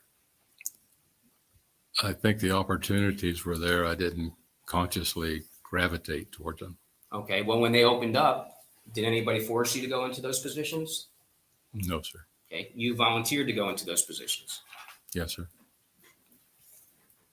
And also when the positions in the command opened up, you went to apply for those and eventually ended up in a position of command at the department, correct? Yes, sir. So you would gravitate towards positions where you would be in control. I gravitate to positions to make more money. Okay. But it's also, you were able to control people, correct? That came with the promotion. Yes, sir.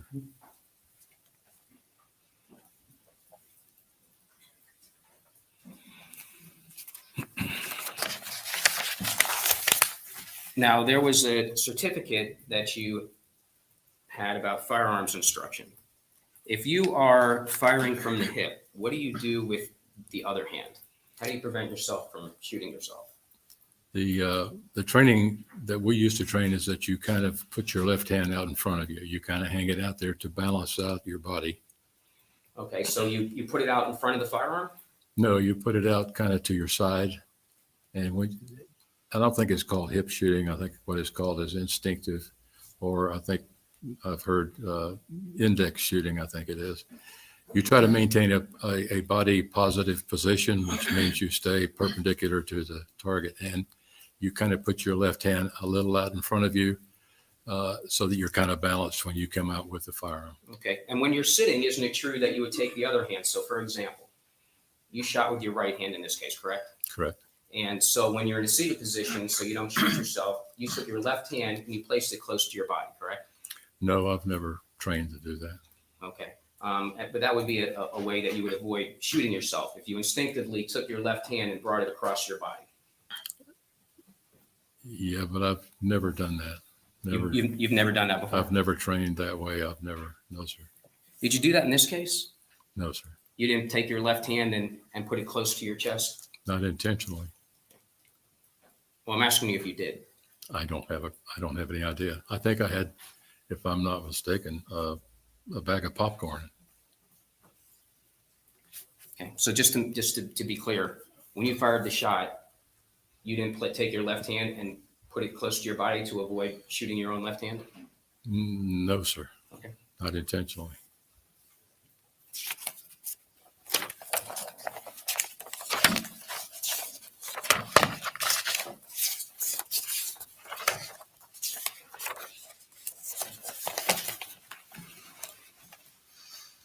Now, you indicated that you had a license, correct? And that was an HR 218 license? Yes, sir. All right. And you got that in February of 2013? Yes, sir, I think so. Okay. And in order to qualify for that license, you have to shoot a 40-round course, correct? Yes, sir, I think so. Okay. And you qualified on both the pistol and revolver, correct? Yes, I did. So that would be 80 rounds that you had to shoot then, correct? Yes, sir. All right. And again, that was in February of 2013. Right. When you qualified with the pistol, you had a magazine, obviously. Yes. And how many rounds would fit in that magazine? I don't remember. Okay. And in order to load the magazine, obviously you have to press the bullets in. This is going to sound silly, but press the bullets into the magazine, correct? Well, you pull down with the pull down the magazine spring, and you just drop the rounds in the top of the mag. Okay. And you just have to keep the pressure on the spring each and every time for each and every bullet, right? You just hold it down and put them all in at once. And each time you load one, you have to push a bullet in. So there's a little bit more resistance each time, just a little bit. No, you hold the spring down and you put them all in at once. You just drop them in one at a time. You only depress the spring once.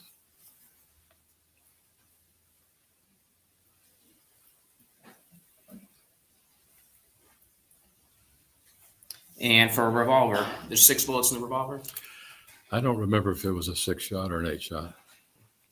Nevertheless, there's 80 different rounds that you had to load during this course, correct? There's directions on how many rounds to load. Yes, sir. Obviously, you didn't have any difficulty doing that because you were able to get your license. Correct.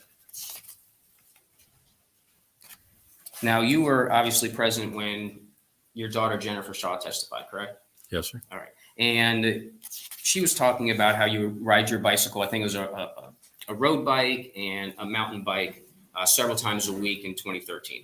Correct. Right? Yes. Okay. And apparently you need coordination for that, right? Yes, sir. Okay. I mean, so when you're testifying about the balance difficulties that you've been experiencing for years, you were okay to ride the bike? Correct. And you would ride the bike on trails? No. No? On paved surface. I'm sorry. It's a Withlacoochee Trail, Okay. but it's And- paved. All right. And when you were to go riding, you'd have to pick the bike up, you'd have to put it on the car, drive over to wherever you were using the trail, take the bike off, right? Correct. And you heard her testify that on 5 to 6 occasions, the two of you would go to shoot sporting clays, right? Correct. And we heard everything that she described about how that works. How you have to load the shotgun, unload it. Everything that she indicated obviously is correct, right? I think you load your rounds by dropping them in the ejection port rather than pushing them in the bottom. Yes, sir. That was the only difference. All right. And you were able to track the target as it went across. Now, let me ask you this. Wouldn't be a good idea to do that if you're experiencing balance problems, right? I never had a balance problem handling a weapon. Okay. And you could obviously walk the course. You chose not to take the golf cart, but you walked it instead. Correct.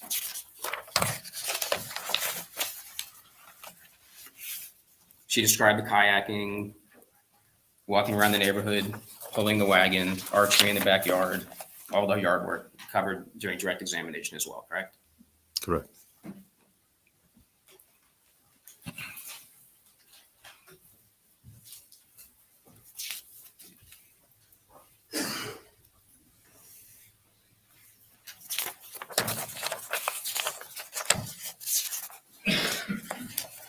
Let's talk about the movie theater.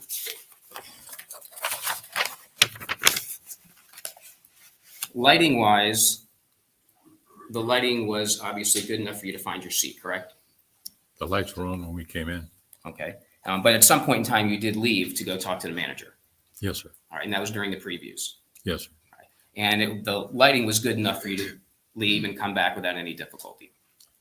The majority of the lighting was coming from the screen, from the shows. Okay. But what I'm asking you is this, there was enough light for you to leave your seat, go to the manager and come back.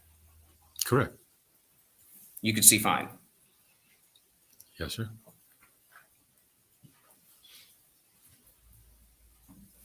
And when you left to go to the manager, you didn't have any concern about your wife, correct? Obviously, you left her by herself. That's correct. And there wasn't any issue with Chad Olson at the time that you left. At that point, he was just being mouthy. He had presented no threat at all to me or anybody else.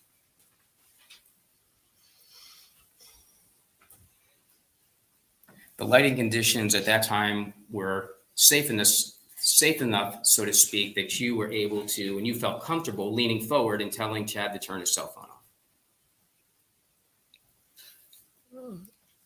Yes. Okay.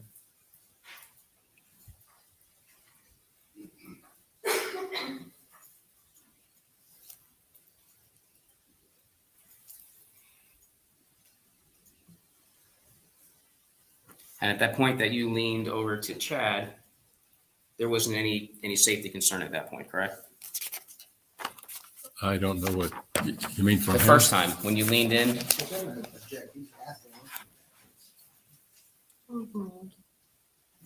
you didn't have any safety concern when you first leaned in to tell Chad to turn his phone off, correct? You mean for me or? For you. No, sir, I didn't. Okay.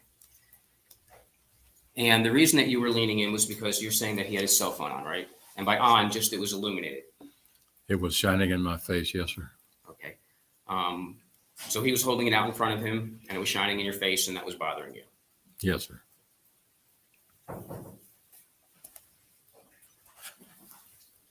Now, if you wanted to at that point, I guess you could have gone up and spoken to the manager at that point, correct? It wasn't a big enough problem at that point. Okay. But what I'm asking you is if you saw that, if you felt as though that you were in a vulnerable position, meaning, we heard from Dr. Cohen that maybe your perception of yourself would be that you felt vulnerable. If you wanted to at that point, you could have just gone right to the manager and not had any contact with Mr. Olson, right? That wouldn't make sense. I would think that you just ask somebody and they would normally put it away. Okay. But what I'm asking you is you had the option. If you wanted to, you could have just got up at that point and gone to the manager. I suppose, yes, sir.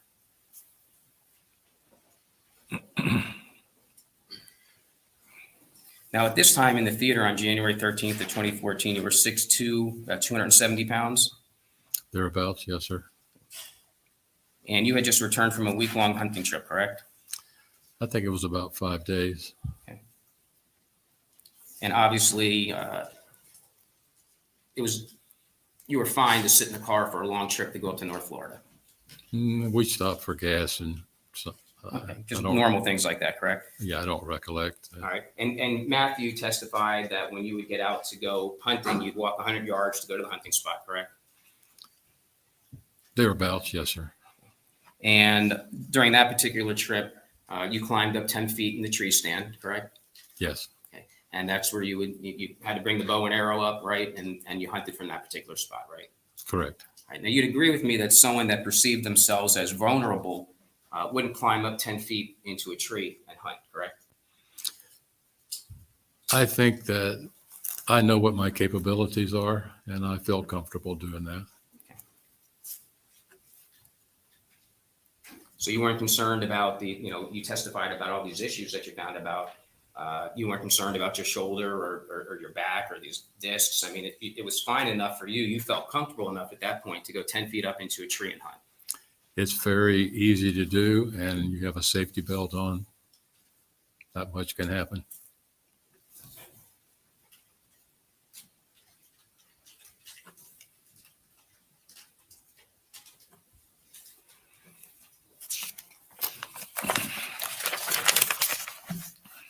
So on that particular day, you go to the theater and you drove, correct?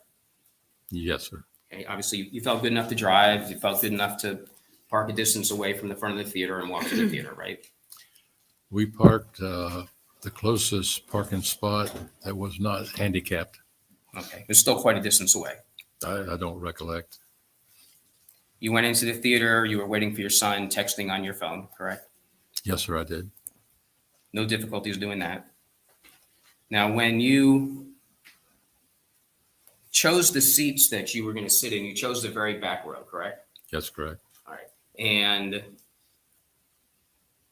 you chose the middle seats, correct? It was close to the middle, yes, sir. All right. And you didn't have any concern for your health or stability or things like that, knowing you had to walk all the way to the back, all the way over to the middle, correct? I had a hand railing going up the stairs, and then I used the wall to go across the back, but no, I didn't have any concerns. Okay. And you know you had to go across people, obviously, if you're sitting in the middle. I don't think there was anybody there when we came in.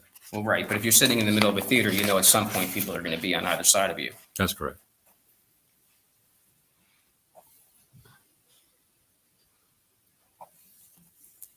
All right. So you sit down. Mr. Olson is in front of your wife, correct? Yes, sir. All right. And he was always a row down and to your right, correct? Yes, sir. He was one row down in And front one of my seat wife. to the right. Yeah, Okay. correct. So during this entire event. No, sir.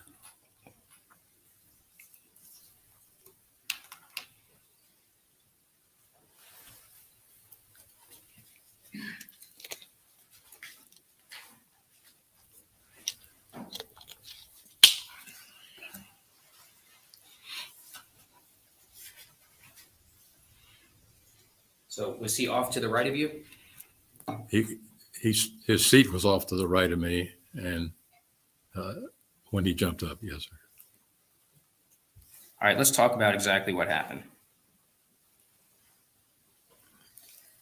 So you lean forward the first time and you tell him to turn his phone off, or you Yeah. ask him. I asked him to turn his phone off. Okay, and that's your testimony is that you asked him to turn the phone off. I asked him to turn his phone off. All right, and that's when you leaned close up to his face, correct? I was not close up to his face. Okay, well, the video would be the best way to determine that, correct? That's correct. And at this time, you had a loaded firearm in your right pocket, correct? That's correct.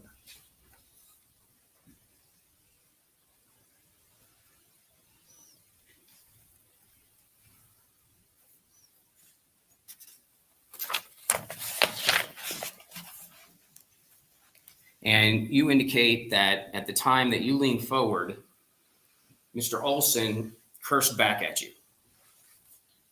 Yes, sir. So at this point in time, based on your testimony, you know at that moment that this is someone that you probably shouldn't re-engage with. That's why I went to the manager. Okay.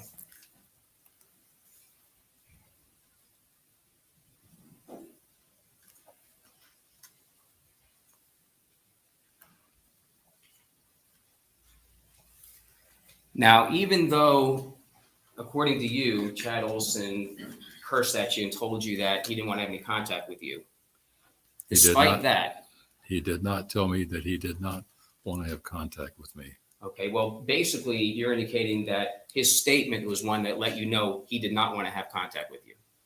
It let me know that he had no intentions of putting his phone away. Okay, but I think your quote was, he said, what, get the F out of his face? And F off. Okay, so are you telling this jury that if someone says that to you, that's not their way of saying that they don't want to have any contact with you? I think it's up for interpretation. It was not expected, and it didn't sound particularly violent. It just sounds like somebody mouthing off. Okay, well, the way that you made it sound was that it was something that was fairly violent because that's what raised your concern level. I was not concerned at that point. Okay, so are you saying that when someone says to you, I'm going to say it just for fact, when someone says, get the fuck out of my face, you don't take that as a way of someone saying, leave me alone? When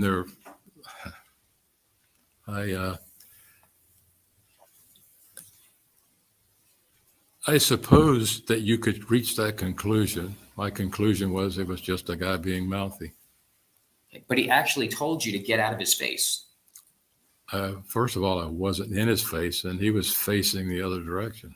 Okay, but it doesn't matter which way he was facing. He basically told you to get out of his face. He's telling you he doesn't want to have any contact with you. And I didn't. Now, you then get up and you go to the manager, correct? No, sir. Okay, because what happens is you first lean in and you tell him to turn his phone off, and that's when he replies to you.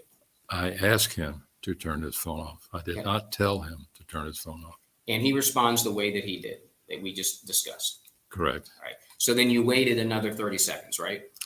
To see if he had put his phone away. Yes, Okay. sir.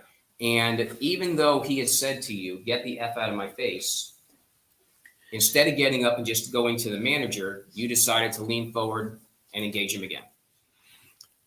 I told him he left me no alternative than to go to the management. That's right. But you did not have to lean forward and say that to him. You could have, as a form of de-escalation, gotten up and just gone out and got the manager at that point. I think the whole contact that I had with him was an attempt at de-escalation. Okay. He originally tells you to get the F out of his face. There's nothing that prevented you at that point in time to just go to the manager. I think we've agreed to that. Okay. But instead of just getting up and going to the manager, you took it upon yourself to lean in again and reinitiate contact with him. Yes, sir. I think we've had that. We talked about that.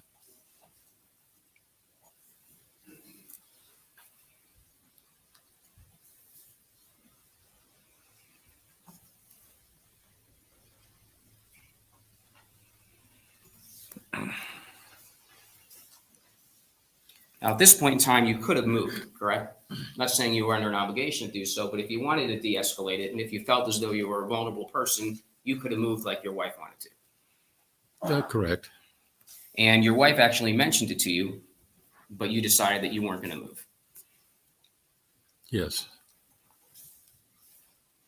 And you heard your wife when she said that, correct? I believe so. Yes, sir. Do you need to refresh your memory on anything? No, sir. All right. So you did hear your wife and you told her that you weren't moving. I didn't tell her anything.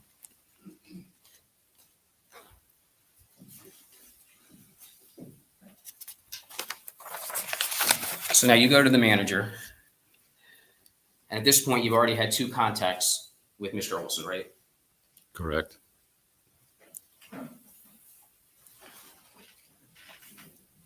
You get up, you have to walk past 2 sets of people. You have to walk past Jane, Roy, and you have to walk past the Turners, right? Correct. Okay. Obviously, you didn't know their names then, but there was 2 sets of people you had to walk by. Yes, that's correct.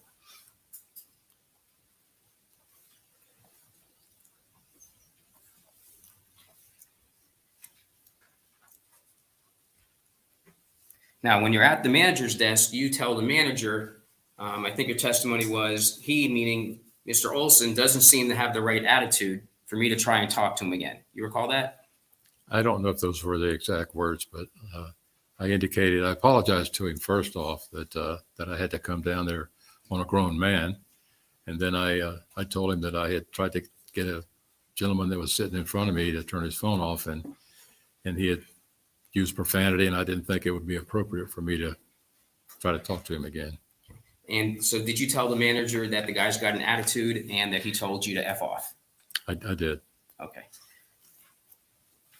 Now, you speak to the manager. Let me ask you this. You very well could have waited for the manager to go back into the theater with you. He didn't offer to go back in the theater with me. Okay. But you could have waited though, right?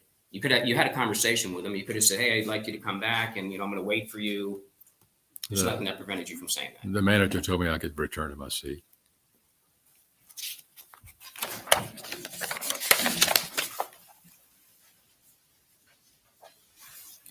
Now, if you felt as though there was, that there was an issue with Mr. Olson, obviously you would have waited. At that point, there was no issue with Mr. Olson. So when you come back into the theater, now at this point, you reinitiate a 3rd time with Mr. Olson. So we have the first time that you lean forward to talk about the cell phone. The second time is when you lean forward, tell him that you're going to the manager. Now we have a 3rd time where you're leaning forward to basically tell him that you told on him. When I came back in, he was looking in my direction. I believe I said he was staring. Okay. Well, And he was, Go on. and Go on. And he was speaking out loud. I don't know if he was speaking to his wife, or I think he was trying to, in my opinion, he was very loudly trying to proclaim that he was concerned about something. Okay, And- let me ask you this. So you're saying now that he was staring at you? Yes. Okay, and obviously that was something that was important to you. It caught my eye. It wasn't important. Okay, well, didn't you testify that the reason that you said something to him when you came back from the manager was because he was staring at you? That was your way of de-escalating it. What I said was that he was talking out loud. I heard something about the theater and the manager, Okay, and that's, I and don't think you're, I want to make sure, you understand. Well, he's not answering my question. Objecting, he said. Sustain, give him a chance. What I'm asking you is this. When you came back from the manager, you reinitiated with Chad Olson, the person who already told you to get the F out of his face, the person who had already told you that he didn't want to have any contact with you. With your background training experience in de-escalation, you go to the manager, you come back. You reinitiate another time, a third time with Chad Olson, correct? yes, sir. Okay. And the reason that you did that, I think you testified during direct, was because he was staring at you, or he was looking in your direction. And he was talking out loud, speaking to the theater or to his wife, and he was commenting on that I had been to the manager. Okay. I Now, didn't get all the words. And did you tell Detective I'm Proctor? gonna object again. Well, I'm just asking if he about staring. One at a time. That goes for everyone. Let him finish. Sustain. Did you tell Detective Proctor that Chad Olson was staring at you when you came back from the manager? I don't recollect, sir. Okay. Would it refresh your memory to take a look at your post-Miranda statement? Sure. May I approach the witness? You may. I'm going to give you both statements so that you can review both of them. After you finish reading them, let me know. Do you want me to review the whole thing? If you can review as much as you want to refresh your memory as to whether or not you told Detective Proctor Can we have a page in a line? that there is no page and there is no line. Well, there is a page, but you have to give us some kind of line. If not, we're gonna be here for 30 minutes just to read the whole thing. I can rephrase it. Would it surprise you to learn that nowhere in your post-Miranda statement did you ever tell Detective Proctor that Chad Olson was staring at you when you returned back from the movie theater? I'm sorry, from the manager. Probably not, no, sir. Okay, so what I'm asking you is this. You never told Detective Proctor that Chad Olson was staring at you when you came back from seeing the manager. I don't think so, no, sir. But I'm not sure. Okay, well, that's why I want you to refresh your memory with your statement. Look in there, and if at any time you see that Chad Olson said, or that you told Detective Proctor that Chad Olson was staring at you, to let me know. I don't want you to guess about anything. Take your time and read through your statement. You want me to read this whole thing? Yes. Okay.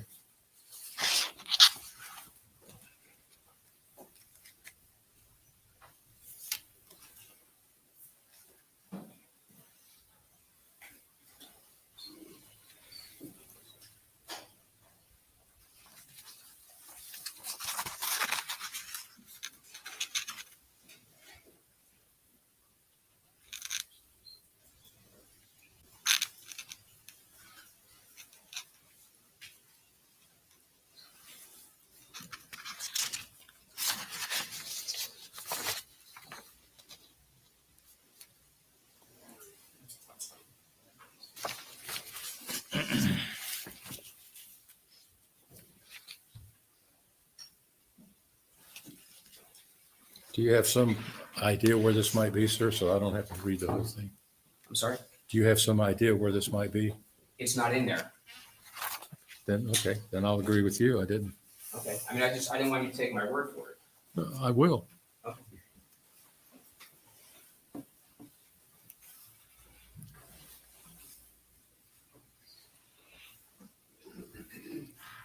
So what you told Detective Proctor was that you had a contact with Chad to tell him to turn the phone off. Then you told him you were going to the manager. You come back from the manager, and with all your de-escalation tactics that you're aware of, you reinitiate Chad Olson another time. To de-escalate, yes, sir. Now, you say to de-escalate, Yes, sir. but in your tape statement, Detective Proctor, you indicate that you are the one that reinitiates the conversation with Chad Olson. Isn't that correct? Because he was talking about me going to the manager.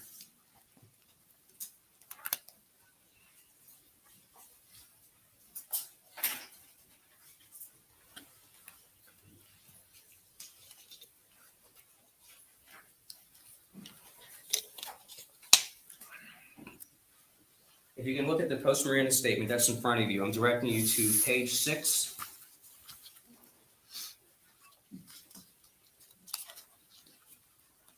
Lines 19 through 22.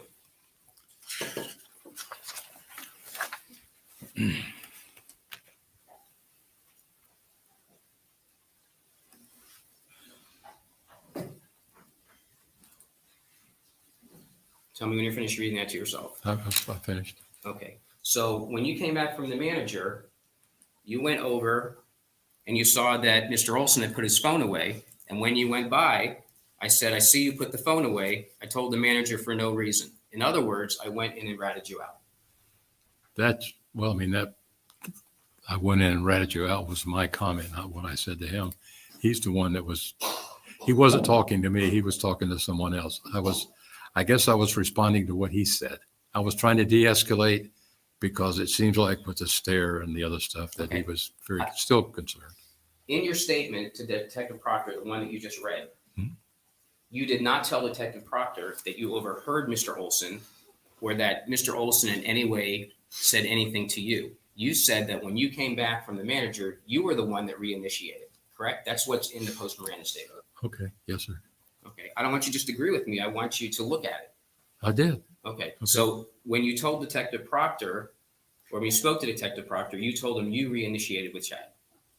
I told him, when I talked with him on the phone, I can quote it if you like. No, it says, I came back into the movie. The guy put his phone away. I went by. I said, I see you put it away. I told the manager for no reason. Correct? That's what it says. Yes, sir. Okay. So what I'm saying is it doesn't say anywhere that you heard Chad saying something and that you were trying to de-escalate. It doesn't say that anywhere in the statement. Okay.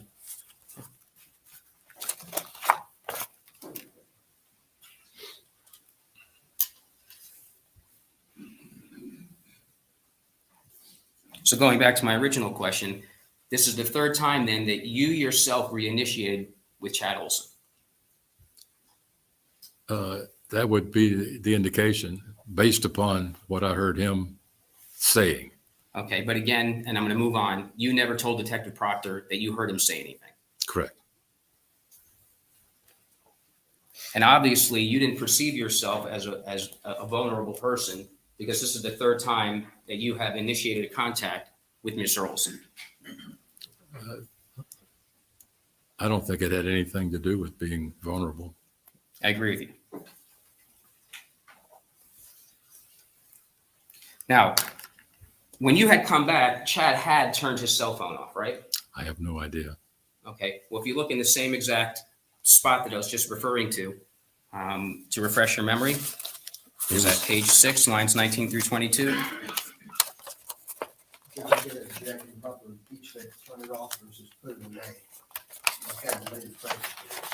Okay. When you had come back, Chad Olson had turned off his cell phone, correct? It says here that the guy had put his phone away.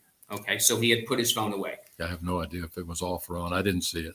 Okay. But you put it away. All right. So he did exactly what you wanted him to. I suppose. Yes, sir. So at this point, everything was fine. As far as I was concerned, yes, sir. Okay.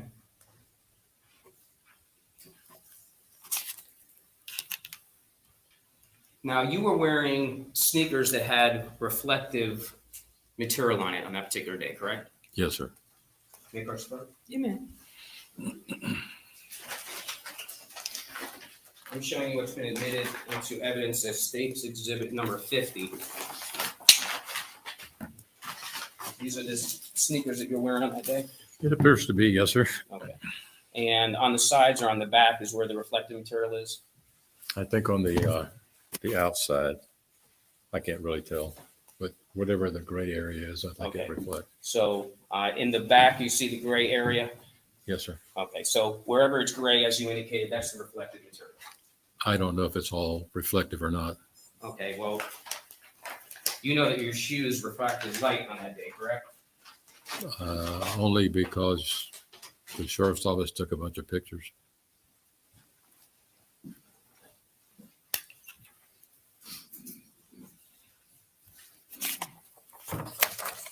May I have the witness step down and use the TV?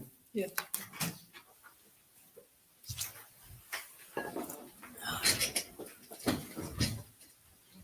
may I reposition myself? You may.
In states such as, what? Is this number 2?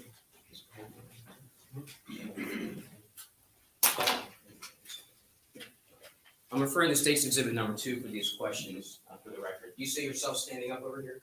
Yes. Okay. And when you stand up and you start to walk, can everybody see? You can see a reflection on the bottom of your shoe, correct? See that right there? Looks like it's on the outside of the right foot, yes.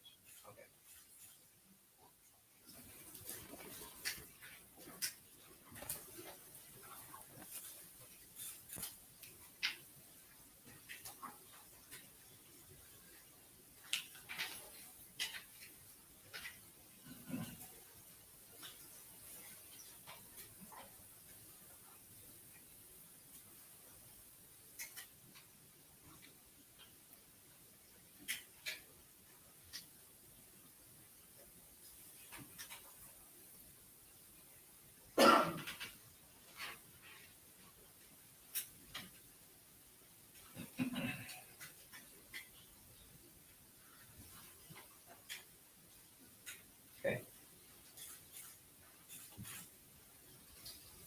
You see yourself sitting right here in the back row? I think, yes, sir, I think I see my wife and Okay. And this is you with the popcorn in the back row? I think so. Okay. Now, when you sat down, you took your right leg and you crossed it over your left leg, correct? That looks like it's in front of my wife's face, sir. And I don't know if I crossed my leg or not, sir. Okay. But what you can see here is you crossing your right leg and your shoe reflecting from the light, correct? I don't know, sir. That's an odd angle. I can't tell that. Okay. Well, the light is moving with the leg, correct? Well, I'm asking you. I don't, sir. The popcorn bag was probably, I don't know. And as far as I know, the experts don't either. Okay. Well, I'm just asking you if that's your leg moving. It appears to be, yes.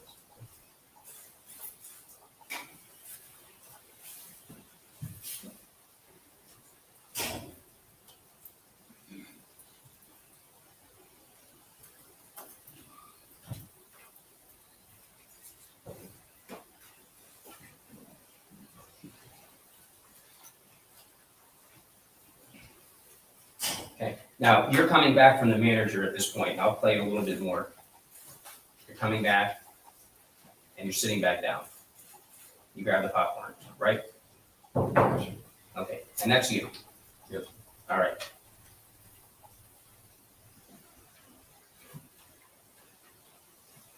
So if you look in the bottom left-hand corner, you can see another reflection down here, correct? Yes, I think so. And it's moving at the same time that your leg is moving, correct? Yes. Okay. Much like when you were moving your leg and you put your right leg over your left leg before, we see the same movement with reflection, correct? I don't know that I put my right leg over my left leg, but it looks like the outside of the shoe, yes, sir, I think. Okay. It looks like it's maybe the side or something. This is when you come back from the manager.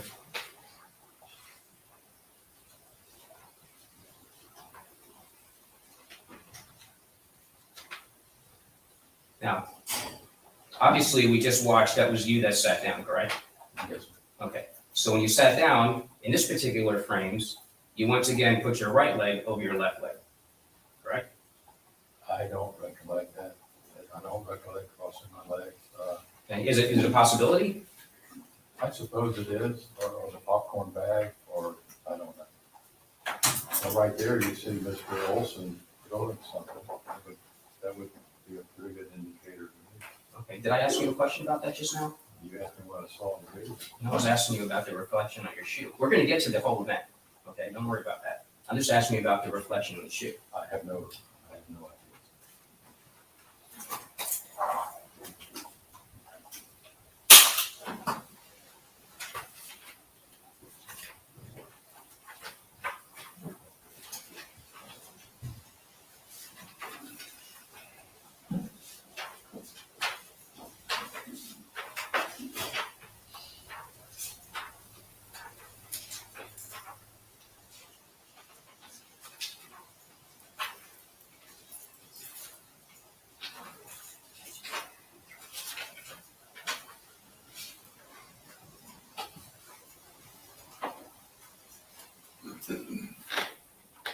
Now, there's been a suggestion that at some point in time, you were hit maybe with a cell phone or a fist at this point in time, correct?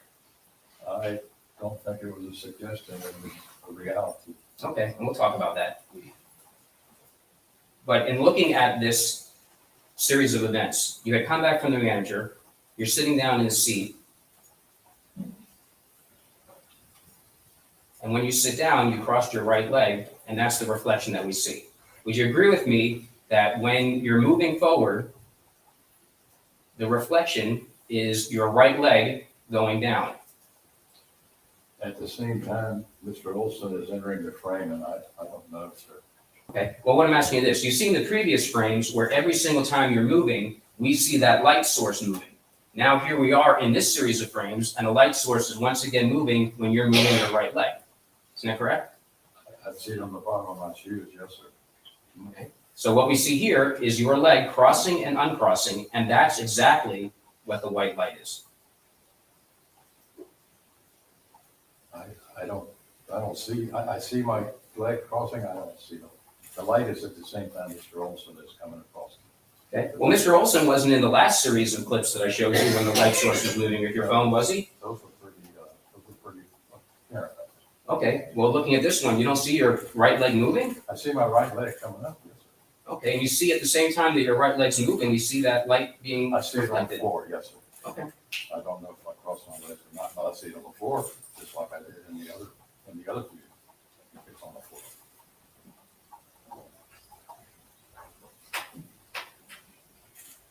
Okay. Now let's take a look at this one. Now look at the bottom right-hand corner. Okay. So this is where I need to be directing your attention. That's it. Okay. Right over here. Do you see that light reflecting? Down below my wife, Correct. okay? Yes, sir, I did. Okay, you see it? Now, is it a coincidence that your right leg is once again moving at the time that we see that light? I'm getting away from him, and I'm not asking you what way you're moving. I'm just asking you about the reflection of your shoe when you're moving your leg. In other words, every single time that you're moving, in all the clips that we've seen, that's when you see the reflection. That looks like it's on the right-hand side of my wife. Okay, but aren't you moving at the same time? So is my wife.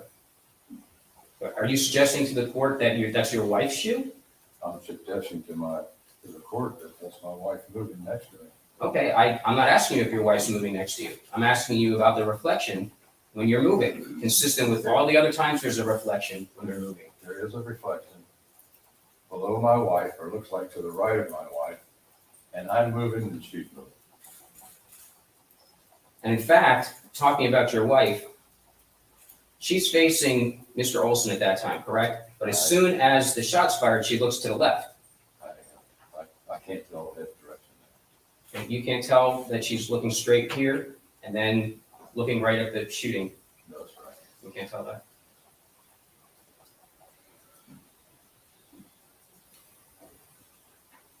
I can see the compliment. Okay, and you can also obviously see the reflection down here.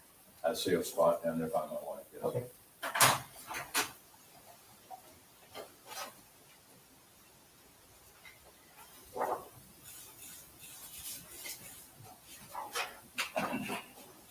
Fact of the matter is, based on what we demonstrated, at no time was a cell phone thrown at your face at the time that you had come back from the manager. That's simply the reflection of your shoe.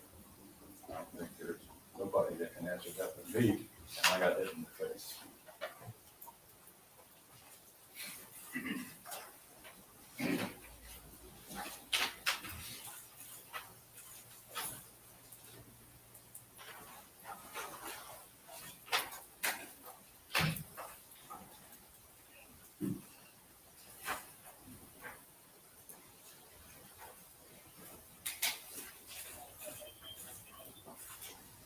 I'm going to be using this in a little bit to go through what happened if you wouldn't mind returning.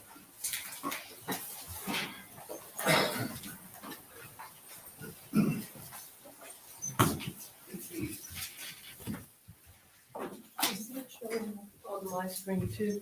Okay, then I'll see it on the screen.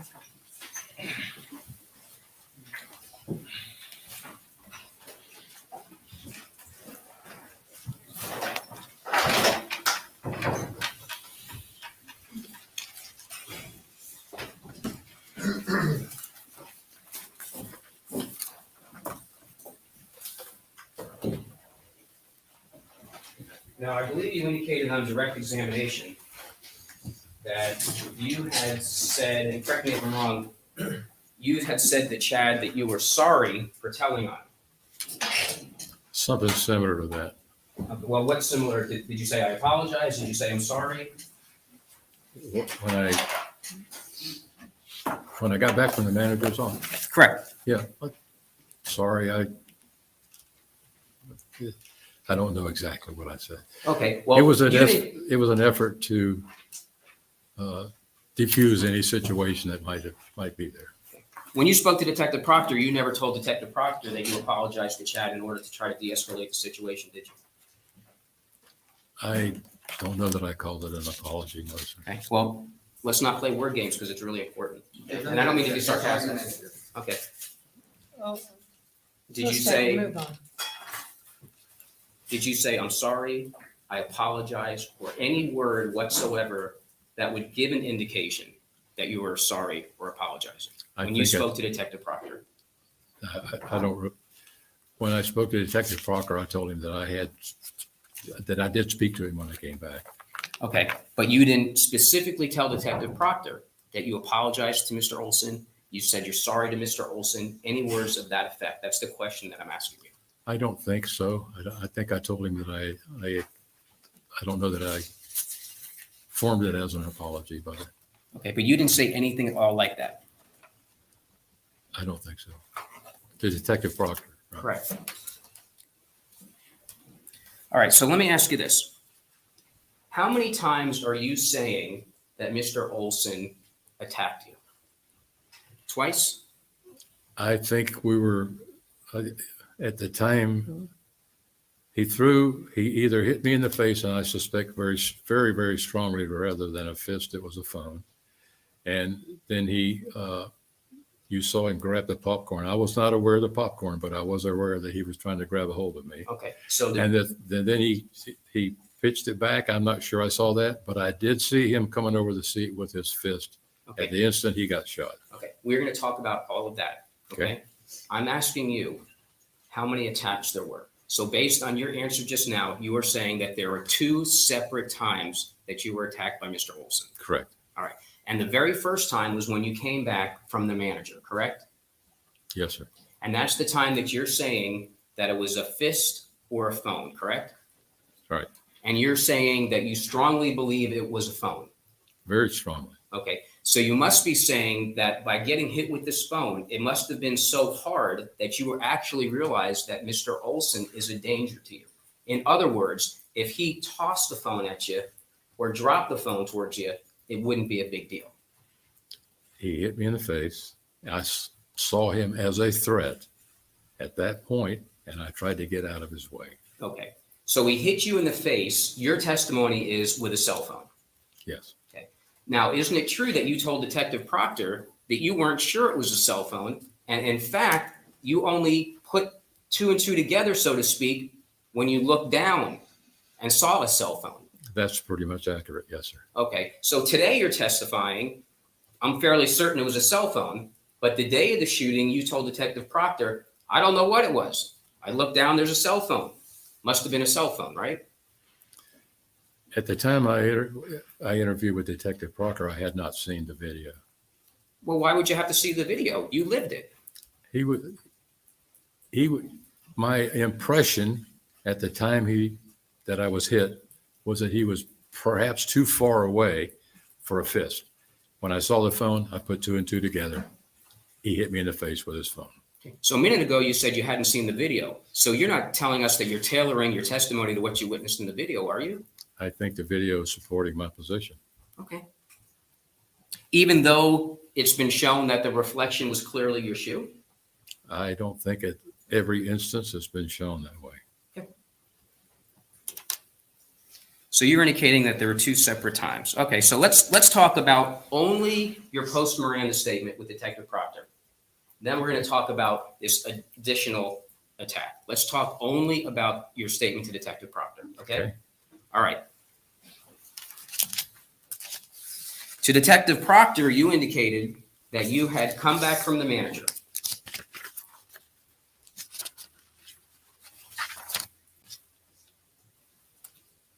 You already need you to refresh your memory?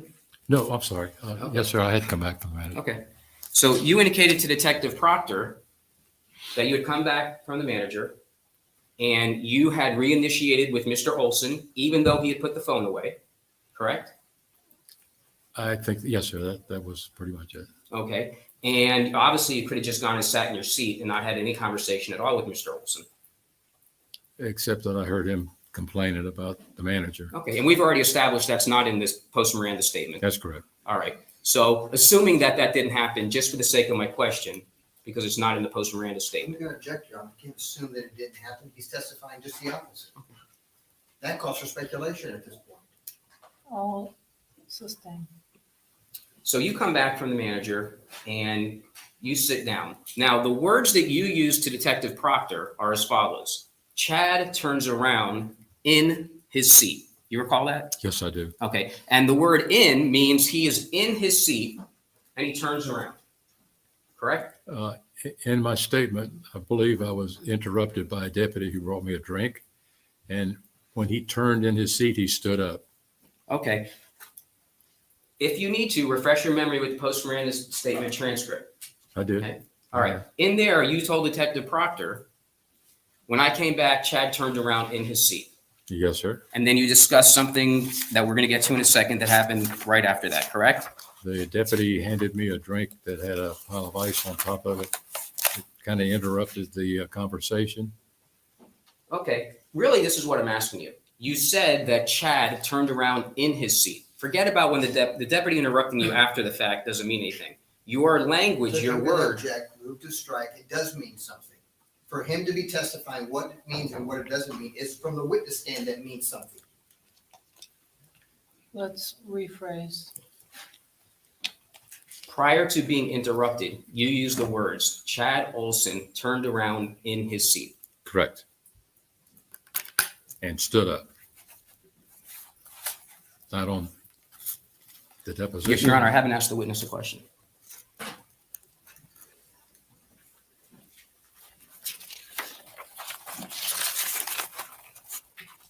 All right, I'm going to direct your attention to page 6, lines 26 through 37. Read them to yourselves and let me know when you're finished, please.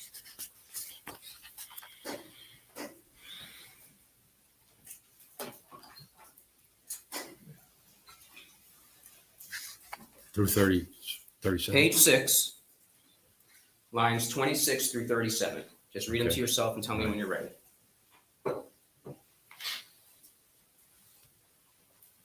And if you think you need more context, you can go up to line 19. So it'll be 19 through 37.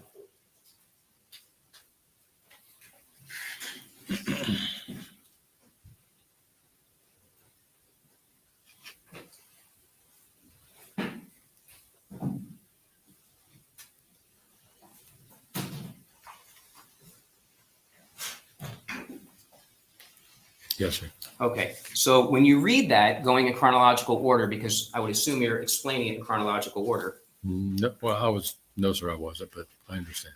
Okay. So when a detective is asking you to explain what had happened in a shooting where someone died, and with your background, training, and experience, you're saying that you weren't explaining it in chronological order. I think if you read the whole thing, I was probably in shock for what had just happened. And there's a lot of things that are injected at different places. Okay. All right. So let's read through this. So Okay. starting at line 19, you indicate that you had gone back into the movie. I came back to the movie. The guy had put his phone away. When I went by, I said, "I see you put it away." I told the manager for no reason. In other words, I went and ratted him out. If he was going to put it away, I would have gone and, and Detective Proctor says, right. And you say, makes sense. And he turns around in his seat and then you talk about a drink. Right. Okay. Then you said, I'm and gonna he, object, it's either impeachment or it's not impeachment, improper predicate for whatever he's doing. Your Honor, the witness wanted to be placed in the context, and this can only be placed in context by reading this. Well, there's got to be a question, and he's got to have the opportunity to answer. So ask the question and let him answer. Okay, so we already discussed the exact wording. He turned around in his seat. After that, and I'm specifically speaking on page 6, line 36, you indicate, we're starting on 35. When I had come back, that's when he had said that. His wife is holding him back, so I had sat down. I think I got the bag of popcorn from my wife, and so he jumps up and turns around. Yes, sir. Okay, so you had originally indicated that he turns around in his seat, and after he had turned around in his seat, you indicated he had jumped up. There'd be no reason for him to jump up if he turned around in his seat, correct? I would say that probably he turned around and jumped up all at the same time. It was one motion. Okay. But what you stated in the statement was, when I returned from the manager, we came back. He says, if it was any of your effing business, I was texting my daughter, stay the hell out of my face. I think that's when he said that. His wife was holding him back, so I had sat down. I got the bag of popcorn. He jumps up and turns around. Now, let me ask you this.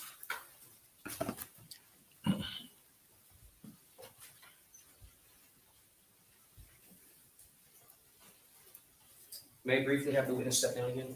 You may. Publish 2 pictures in front of the jury. I'm going to be referring to Defense Exhibit 9-1 and 7-3.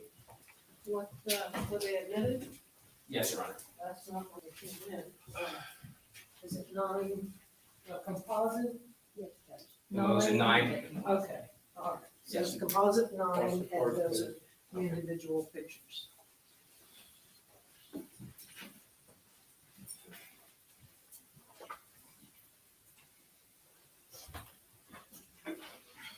I'm going to have Mr. Reed stand next to me. Okay. Looking at, first we'll look at them together, and then we're going to jump to looking at 7-3, the timestamp on the bottom is 13/26/25, correct? Yes, Okay.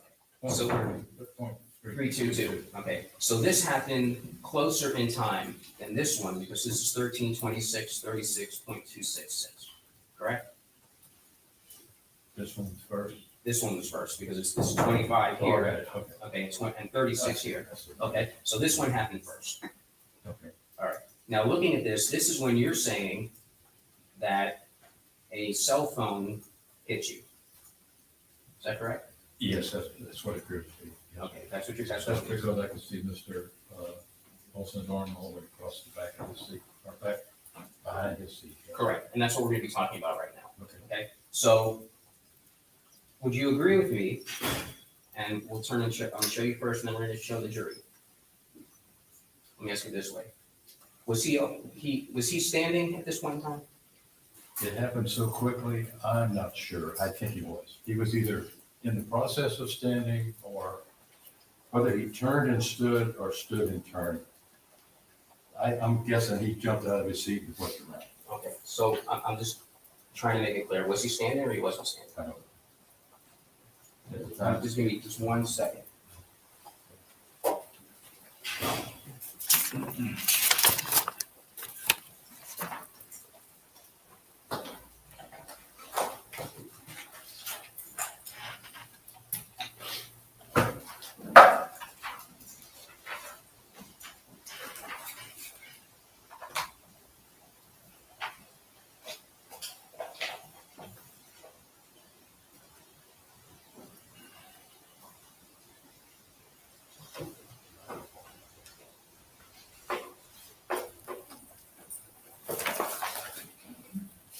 I'm going to show you, this is page 1850,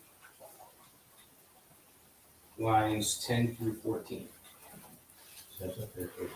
I can't hear you. You want him to read it to himself? Yeah, just read it to yourself. Which one? 10 through 15, see if that refreshes your memory about when you returned from the manager, if you indicated that he was standing up.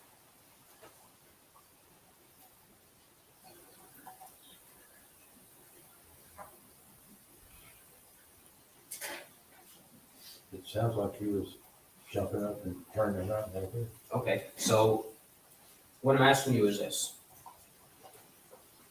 When you look at Defense Exhibit 7-3, and then you look at Defense Exhibit 9-1,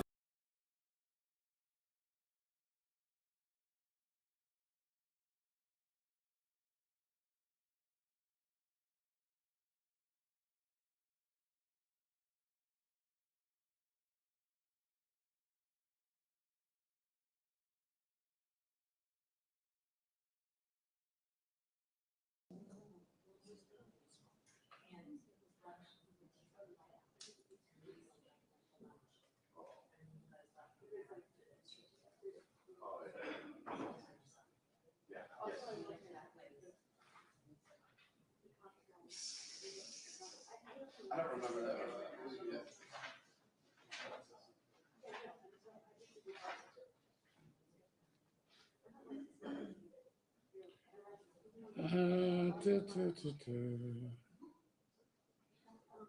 Is Mr. Zion around?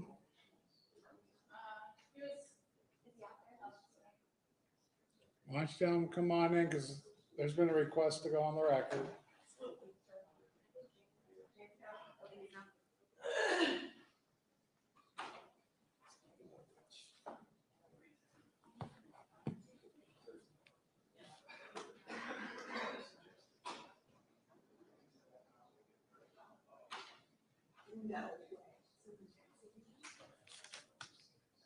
There was a request to go on the record.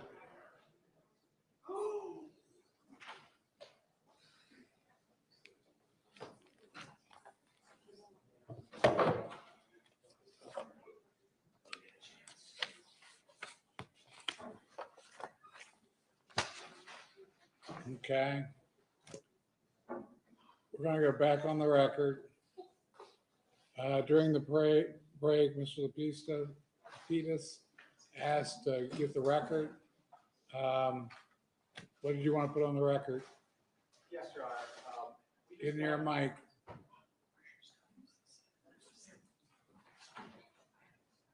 Your Honor, during the direct examination of the previous pharmacist, the state did exactly what we asked the court to preclude them from doing regarding the results of a pharmacy board hearing. In their motions that they filed, they stated that they sought to introduce this evidence as anticipatory impeachment to get ahead of what they believe the defense would elicit from them on cross-examination. Instead, what just happened was they made it a point to end their direct examination of that pharmacist by first asking whether he was in fact terminated or not from the hospital. And then the next question immediately after that was whether his ability to be a pharmacist was removed from him by the pharmacy board. You're talking about listening to testimony. Okay. I think I got you. Okay. There is absolutely no other reason to have elicited that testimony but to have bolstered his testimony to the jury to suggest, well, he wasn't fired. The pharmacy board didn't take his rights to be a pharmacist away from him. So clearly what he's saying has some weight. That is per se improper bolstering. It does not go to his credibility in the sense of anticipatory impeachment. It is simply bolstering. It's what we sought to prevent this entire time. And the entire time we filed our motions, we stated we were never going to get into the results of any hearings to specifically avoid any circumstances such as that. And it played out exactly how we suggested it would play out. That's what I wanted to put on the record and ask the court to advise the state to stick to what they put in their pleadings regarding if they want to get into anticipatory impeachment, the court has allowed them to do so explicitly because you found it relevant to credibility based upon their representations. What happened there clearly was an anticipatory impeachment because he didn't even have his privileges taken from him. It was bolstering. Okay. Ms. Swanson? Ms. Sawyer? Ms. Sawyer, I'm sorry. That is all right.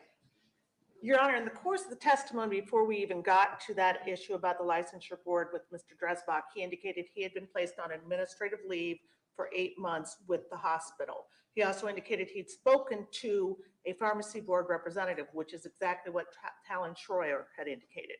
So then the logical question is, were you terminated from the hospital? And did you lose your license? The answer was no. So it was just to finish answering the question, Your Honor. But he's alluding to that you guys had represented that you weren't going to do that behavior. I believe your order indicated, since it does go to credibility, that we would be allowed to ask that question, Your Honor. How is the non-action of a completely entire entity go to credibility? Well, I think the fact that he was placed on administrative leave certainly goes to a credibility issue of was he ultimately terminated? And the fact that he was interviewed as part of a pharmacy board investigator, that also goes to credibility, and he needs to answer the end result. It's still a specific act. We're not talking about a wrong, a 607. You're talking about a specific act. Again, Your Honor, I think it just addresses the end question of did you lose your license? No. Anything else?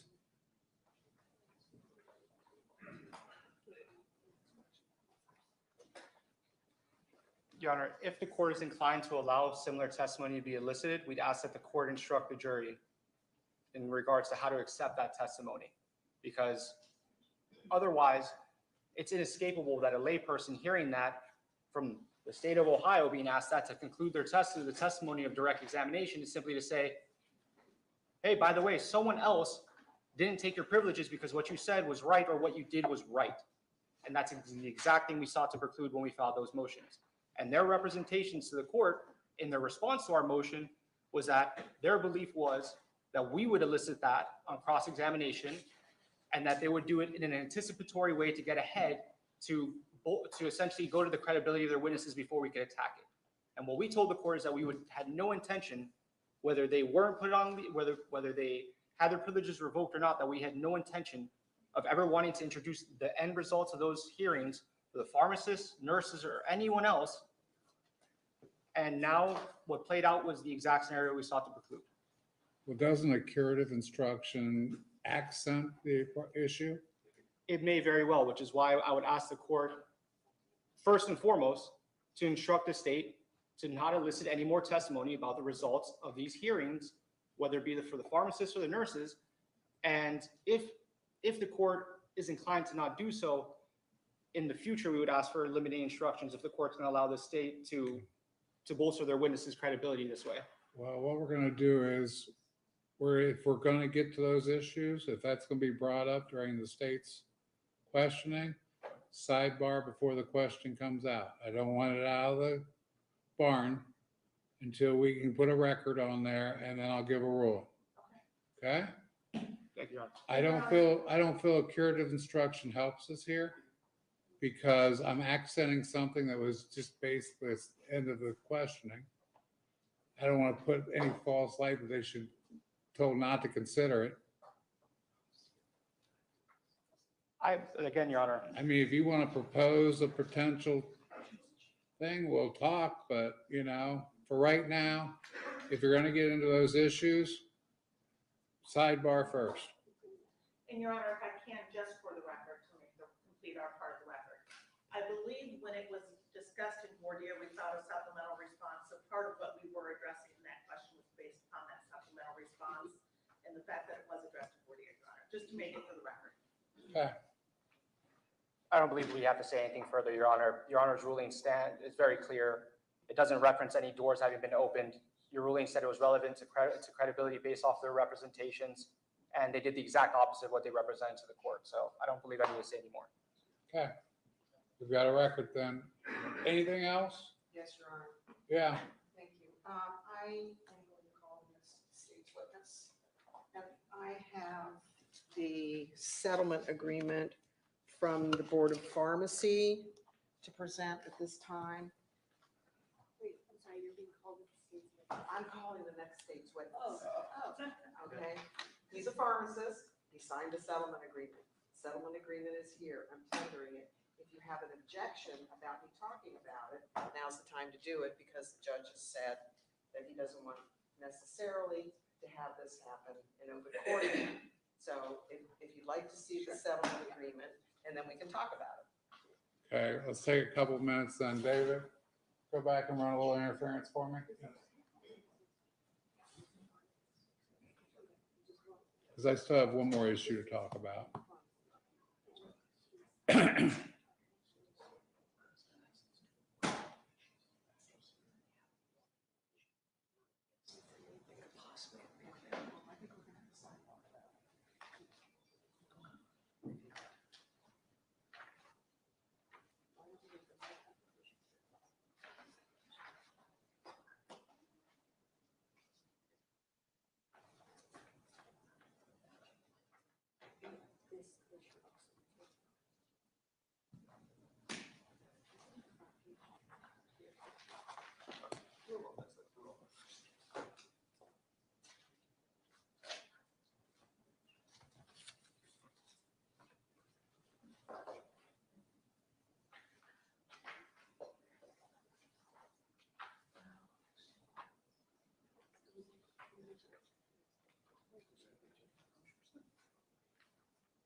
Your Honor,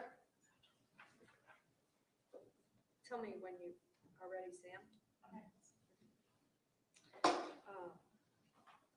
I'll address this.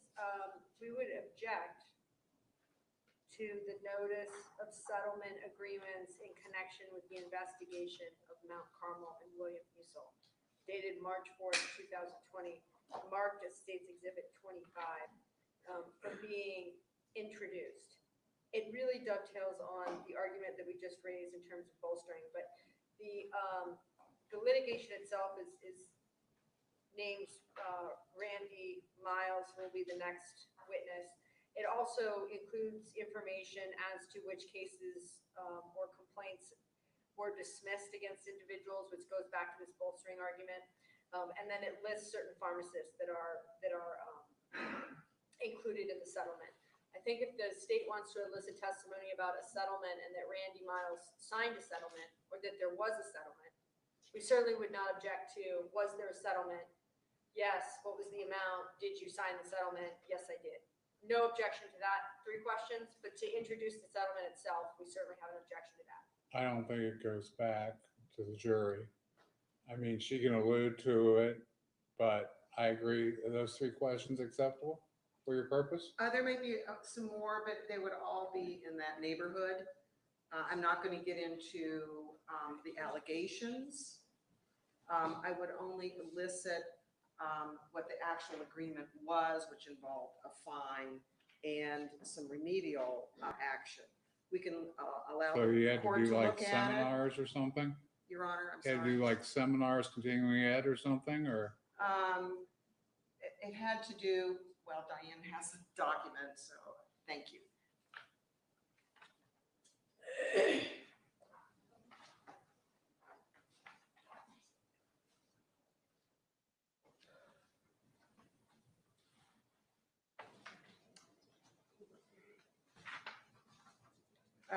There's a recital of terms. I can approach the, do we want to approach with the court reporter? And For the record, this is State's Exhibit it's 25. 5. I'm happy to accept whatever direction he wants to take.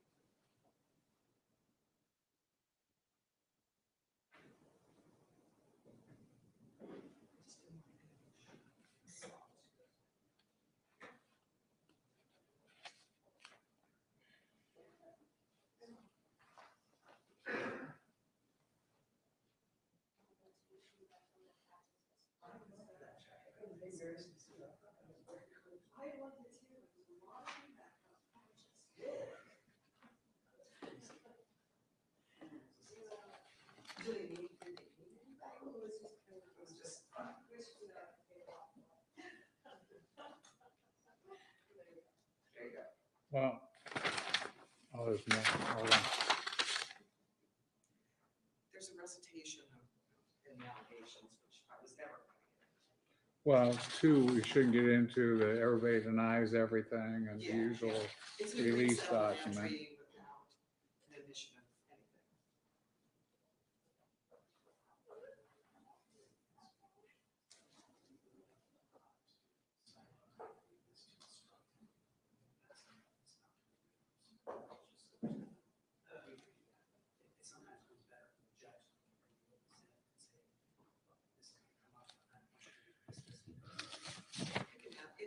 I'm allowed to lead.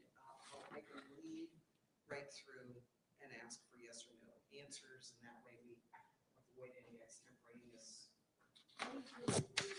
I assume outside of 2, does any of this really matter to you? Well, I guess then it becomes a relevant issue, but can I read that? Yeah. You can have it while I do the rest of the examination. Well, no, let's just finish, let's go resolve it now. I appreciate it. 2 is your usual release. Denial.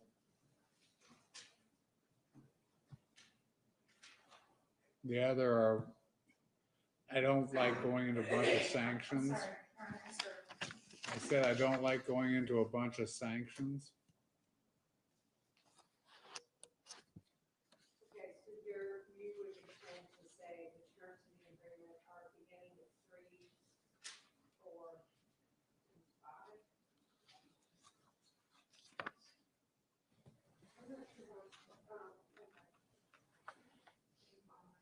Why don't we do a simulation?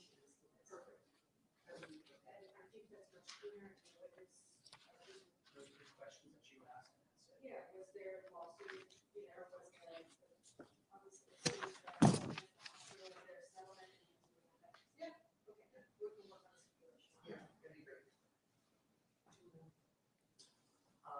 So we'll do the stipulation on the record at the appropriate time and then Yeah. supplement it with a written formal stipulation? Yes, that'd be appropriate. We won't even have to answer, we won't even have to ask the witness about it. Right, Okay. and, yeah, I think that's perfect. Okay, the third issue, and this is one, Ms. Schaefer was approached. One of the jurors went over to the other jury room to get something out of the refrigerator, I believe. And they were in there speculating about you all's tactics and the way you're approaching the case. When I heard this, I was going to direct them, you're not to discuss the case, the tactics, or anything. Okay? but I thought it was important enough for you guys to know that that was going on. I think I can cure it with instructing them not to discuss the case at all. But they were, I guess, trying to analyze you all's tactics.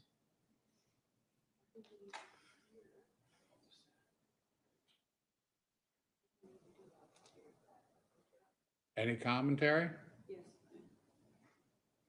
Yes, Judge, I think the proper thing to do would be to bring the individuals in one at a time and make proper inquiries as to exactly what was discussed, what was said, and whether they fully understood the court's orders not to discuss this case prior to the case being turned over for deliberations.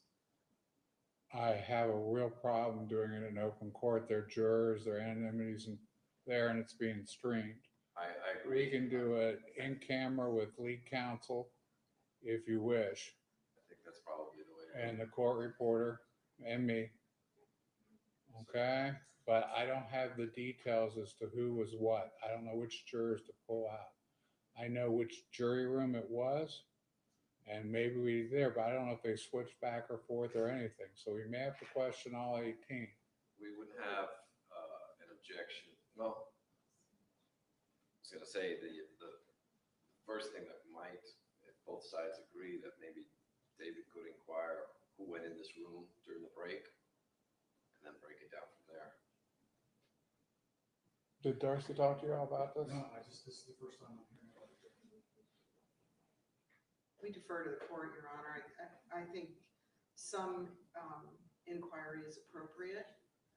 If you can narrow it down, that would be helpful. Okay. We don't want to spend another 2 days talking to everyone if we don't have to. Neither do I, but as the court knows. David, this they is pretty not a much been issue. staying in the jury rooms. Yes, since I have been here and since I left this morning, obviously I was gone for 9 Well, I've got an idea which one it was in this jury room that went over there. I don't know anything. Well, I passed Darcy talking with her when I was coming from the restroom. Should I reach out to Darcy? Yeah, Judge, is there a way we could just do like a group admonishment right now and just plow through this afternoon, because we've got people out in the hall, and then we can deal with it at the end of the day, maybe? We would object to plowing. I think what we need to do is take this matter very seriously, and it should be, I guess we should start with the juror that raised the issue.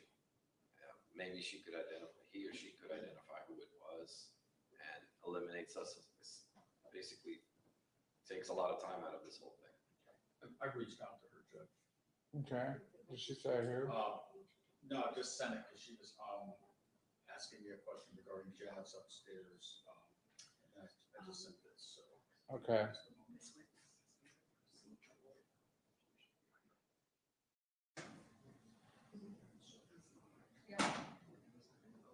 We're on pause for a second.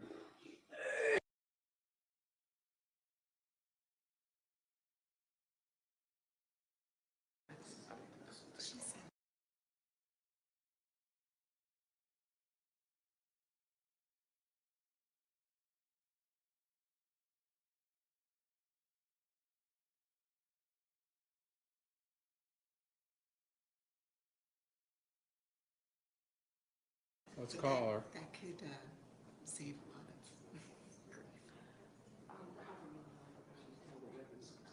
Yeah. Got it.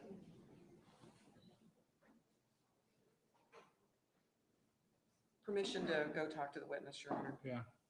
I'm just gonna grab it. Can you get Darcy in the horn for me?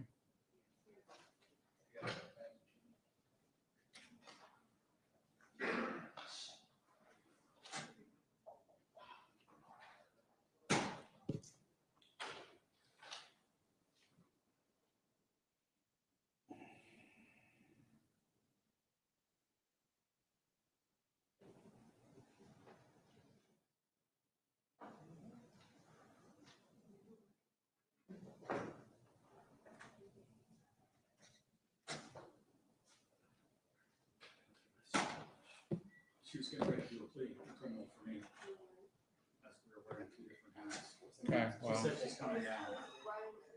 She got instructed she's coming down because Judge King's going on plea to just lined up.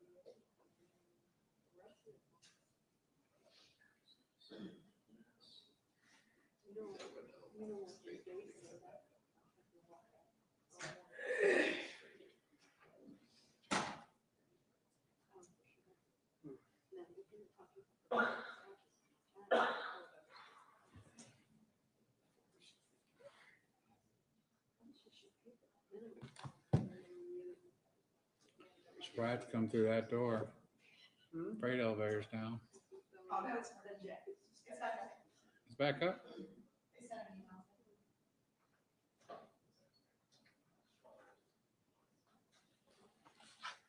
Okay, come on right here.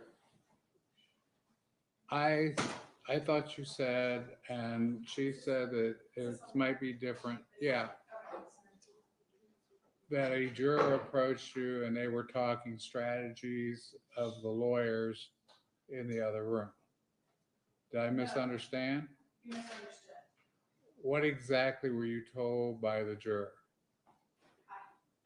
Strategies of the lawyer. There were two things. The first was a juror approached me this morning about the notoriety of some defense counsel and how that had been discussed.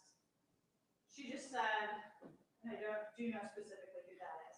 She said that, you know, it did not impact her one way or another, but because of the admonitions, she felt compelled to tell me that there was a recognition about defense counsel and prior representation of defense counsel's clients. That was it. Okay. The other thing that you and I talked about was there were several jurors that just asked me if it's appropriate or they have the ability to preliminarily discuss how to handle like some logistics. Not anything related to this specific case. They said nothing had been discussed. They wanted to know if it's possible for them to preemptively say, hey, if we have a dispute about this particular thing, this is how we want to resolve this dispute. Not saying that there was a dispute or anything like that, or that there were any discussions. They're just talking, is it appropriate for us to talk about logistics? I explained to them, the judge would give them all the information that they need. That my gut was they should not be discussing that, and we should not be discussing that until the judge has had the opportunity to talk with them. Okay. Well, I'm sorry I misunderstood you. That's okay. No, I'm It's glad. not like you I asked. wasn't busy this morning. I'm glad you asked. Okay. Position now. Do you want us to come in and ask them about your notoriety? Can we approach? Yeah. Do you need me? No. He's got it. Go. If you guys have anything, let me know.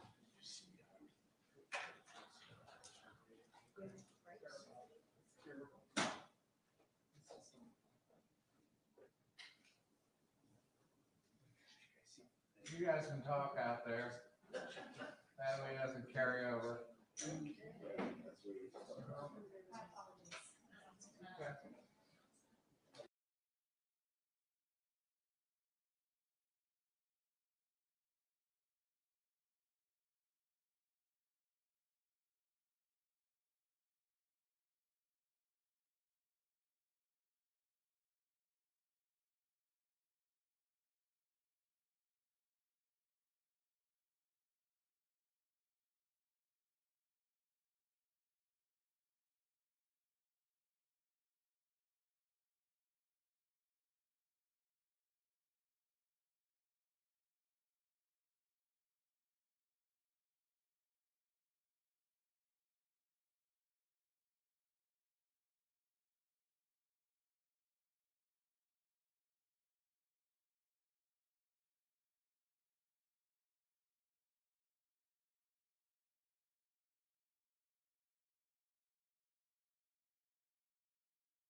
work.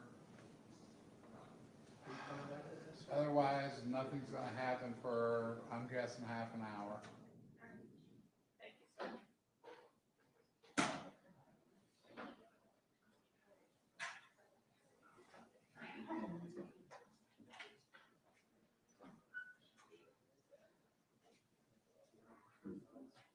Did you figure out which one to make your complaint?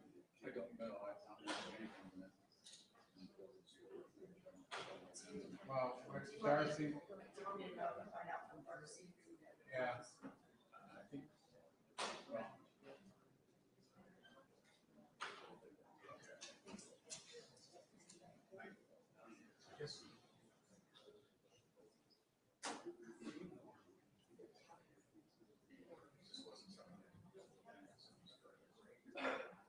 I have no idea.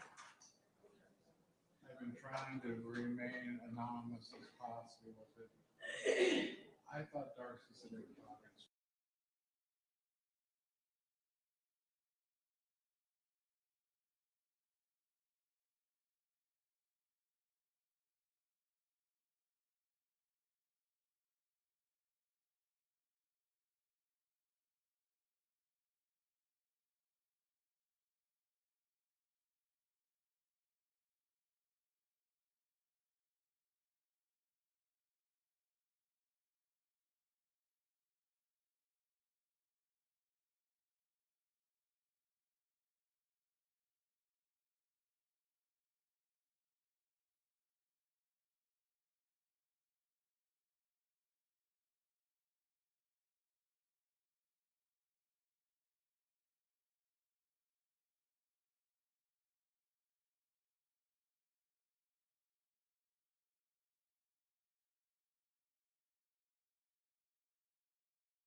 What's up? Streamline down, so I'm gonna start back up again. Well, we're kind of like in limbo for like 30 minutes due to an issue. So there's there gets to be nothing to stream for the next 30 minutes. Okay, so wait till then to come back. Yeah. Okay.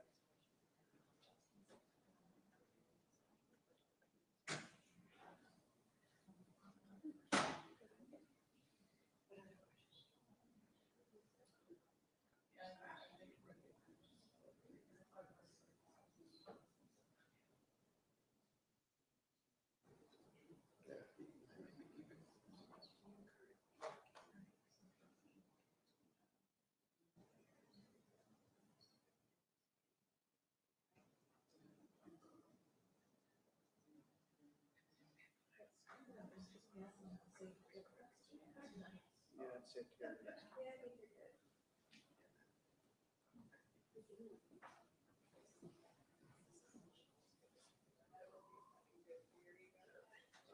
Do we have the person?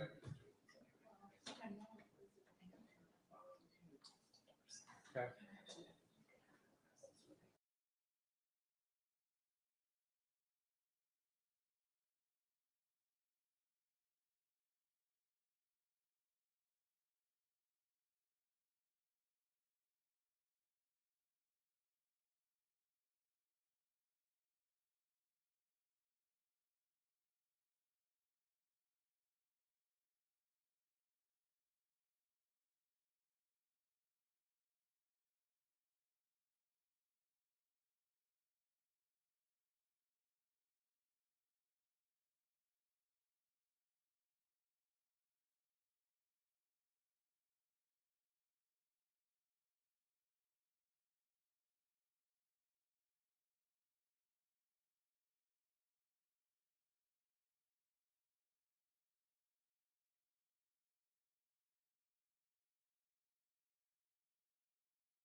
Okay. Or suggested, I should say. As long as you've explained to him his role in there and tolerance levels.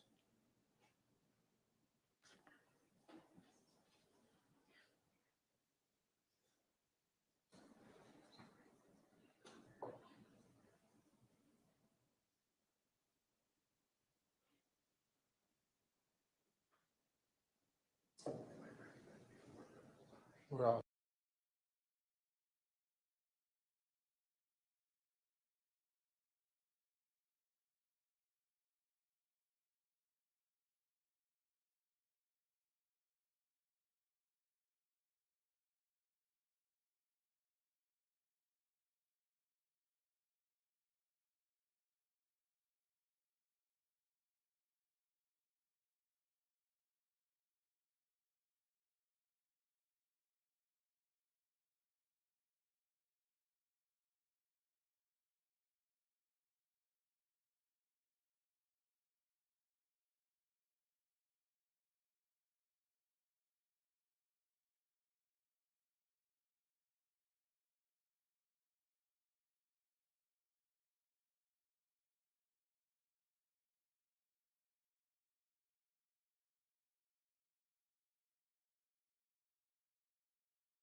This is where we see you coming back into the screen, correct? I'm coming back into the screen, I'm not sure. Okay. Now you sit down, Yes. you cross your legs.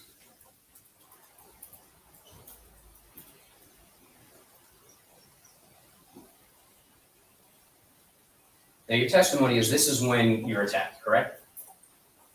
Yes, right after I sat down, yes. Okay, and right here, I don't know if anyone, can you all see this? Yes. I don't know if it's better to use the pointer or the laser. Okay, right here You see where this is? Yes. Okay, that's Chad Olson, correct? Yes, right. Okay, so let's keep an eye on Mr. Olson. I'm just rocking this back and forth.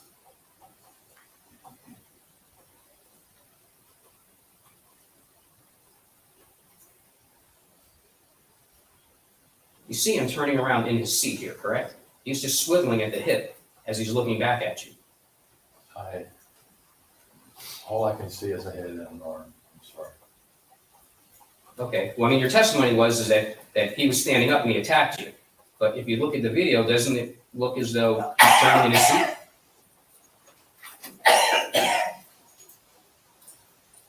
He turned in his seat and jumped up. I don't. Okay, well, your testimony was at this point, the implication was, based on what happened during the trial, was that this light right here that's attached to your shoe was supposed to be the cell phone possibly. So it's at this point in time that your testimony must be that you're being attacked. I am being attacked right now. Whether the white light is a cell phone or not, I have no idea. Okay, now let's watch this. So this is going forward. Okay, now at this point, and this is the loop that was admitted as defense exhibit, at this point, Judge, you're saying that. I object. That is not the loop that we admitted. That is completely different. Ours was done by our expert. All right, Okay. then, I'll rephrase it. okay, thank you. This is our video, of course, obviously not the loop that was your defense exhibit, okay? What I meant was this is the period of time that's depicted on the defense exhibit. Now, you're telling this jury that at this point in time, a cell phone was thrown at you, correct? Yes, sir. And your testimony was that at this point in time, Chad Olson is standing up and threw his cell phone at you and hit you in the left side of your face. At this point, I get in the face. He's turning and standing up. I think you're showing microseconds down there. In my mind, it was all one move. Okay, in your mind, it could be all one movement, but when you look at the video, You can't. you can't see it because it didn't happen. You can't see it because he's not on the screen. Right. So if he's not on the screen, he's not attacking you. If he's not on the screen, he's off the screen. Exactly. Has nothing to do with whether he's attacking me or not. Okay, so you're saying that when he's off the screen here, this is when the cell phone comes flying at you. I think we've been through that, but at this point in time, it looks like a big distance there. We're looking at, I'm thinking 12 to 15 inches before he's at. He's just right on the very edge of the screen. Okay, I understand that. Yeah. Okay. Did he punch you with the phone in his hand or did he throw the phone at you? Because I think your testimony was that he punched you with the cell phone. I wasn't sure because it happened so quickly. Because clearly in looking at the video, there's no part of his body striking your face. Right? Because as you indicated, he's not even in the frame. Okay, you threw it. All right, so what you're telling this jury is that Chad Olson threw his several $100 iPhone at your face. That would be a reasonable expectation. Okay, and obviously for you to fear for your safety so that you have to shoot Chad Olson later on, that cell phone had to be thrown pretty hard at you, correct? It was, yes. Okay, yet you don't have a single mark. Judge, I'm gonna check, ask and answer. That was 20 minutes ago. Excuse me. Well, Your Honor, this is a completely separate incident that Mr. Reeves was testifying about. That's the reason I'm going into this particular cell phone. This is a different incident. All right, just continue. So you're indicating that he threw it at you now, he didn't punch you with it, yet you don't have an injury consistent with being hit with an iPhone at such a great speed that you'd be later concerned for your safety. I have on glasses that absorb the impact. That's my only thought. They're not skew on my face. Perhaps it was a glancing blow. I was hit in my face. Okay. Chad Olson. Okay, and the glasses that we passed around to the members of the jury, they rest on your nose like all other glasses, yet you didn't have any markings from the part that holds the glasses close to your nose either. Right. Can you guys speak up, Mr. Wilson? Please, I'm sorry. Can you please speak up? Okay, I'm sorry. Can't hear you. It's right here for you, okay? Okay. Thank you. All right, so now let's talk about what happens next. Your testimony is that Nicole Olson is now standing up trying to hold Chad Olson back. I don't think I ever said Nicole was standing up. Okay. Is your testimony that at any point in time after this, Nicole Olson is standing up, holding Chad Olson back because he's raging towards the seat? My focus was on Chad Olson. She had a hold of Chad Olson. I have no clue whether she was standing, partially standing, sitting. I don't know. Did you ever see Nicole Olson trying to hold Chad Olson back after the cell phone's thrown at you? I did. Okay. And she's holding him back because your testimony is that he's coming to get you and he's this raging guy with a contorted face, right? Yeah. Okay. And now you saw the video where you were walking into the theater. We did that early on. You remember that? Okay. When you were walking into the theater, was there a fight happening in the theater?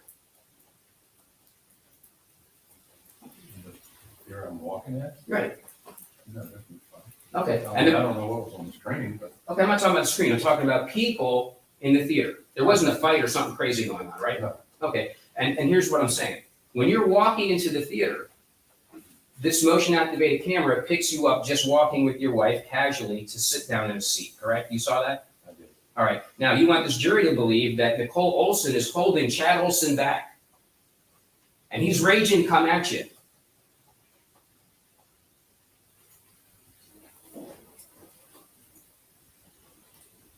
During the time period that this motion-activated camera isn't picking it up. correct? Objection on an improper predicate. It's not picking up anything in row B.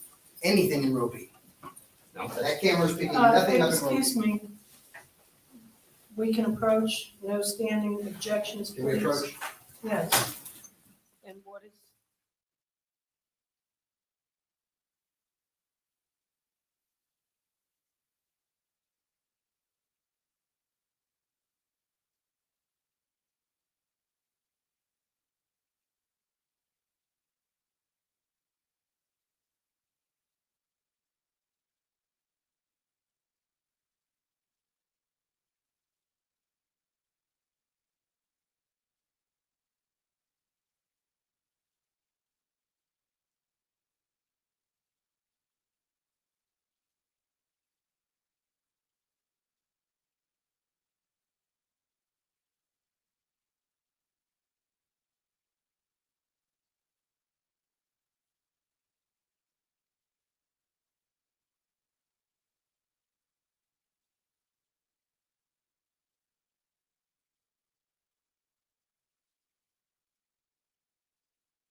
Hearing page 1867 and 1868. I'm gonna object. What's the question? I'm addressing what you. What is the Okay, question? can you look at it?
want to talk about what's happening during this blue screen, okay? The blue screen, there was testimony by Mr. Koenig that the blue screen is unrecorded video segments. You remember that? No, Objection, that's Your Honor. ours. It's in Objection, your it's video, black it's black. I'm doing it. In our video, it's blue. In your video, it's black. Regardless, it's an unrecorded section that wasn't picked up by the motion detection system. You recall that? Okay, so during this section, this blue section, was Nicole Olson trying to hold Chad Olson back, and he was pulling away from her. He looked as though he was out of control in a fit of rage, trying to get over the seat to you. During that brief period of time, she had a hold of him now when he jumped up and turned around. I didn't see her. I was only saw him. Okay, what I'm asking you is this: during this period that was not recorded by the camera system, was Miss Olson trying to hold Chad Olson back because he was trying to get over the seat to you? She had a hold of him when he first jumped up. I would assume she had a hold of him then. Okay. I Would it refresh your memory to take a look at this hearing? Sure.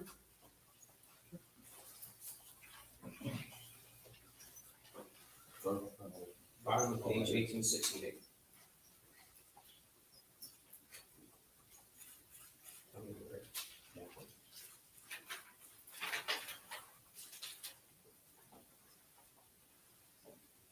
Yeah, that's pretty much what I said. She had a hold of him before he jumped up. She had a hold of him on the stand.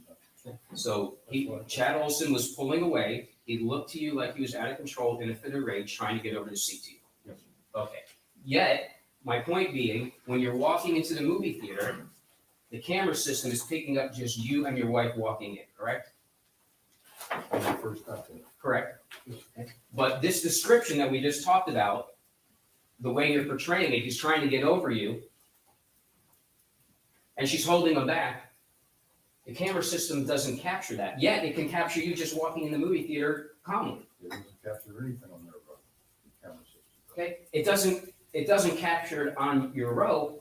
There's nothing captured here. The camera isn't picking anything up. There's no significant movement. It's not that it's not capturing the row, it's capturing nothing.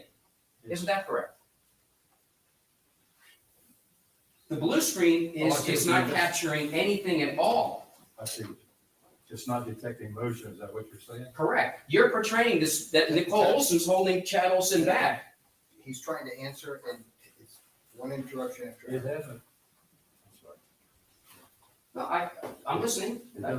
It doesn't key on their row at all. You're right. But when you're looking at this blue screen, which is a black screen in your video, it's not keying on any row because it's not detecting any motion. Isn't that correct? I'm stuck to my seat, yeah.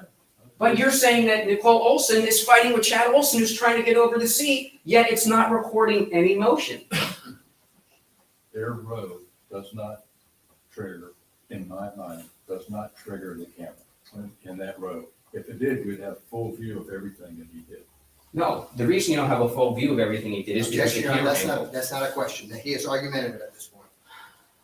Isn't it true that the reason you don't see that row is based on the camera angle? Has nothing to do with the motion activation system. It has to do with the fact that they're on the very edge of the camera system. I have no idea how it works.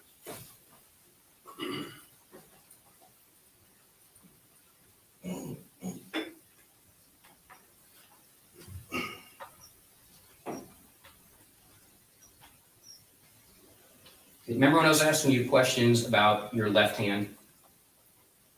And if you're shooting, I use the term shooting from the hip, it's incorrect, but we were talking about where your left hand would go, that to keep it out of muzzle path, that you would put it close to your body. That was your, I've never done. Correct, okay? Now, do you see your right hand here? Your right hand has a firearm, correct? Yes. Okay. You see your left hand? No, sir, I don't. Okay.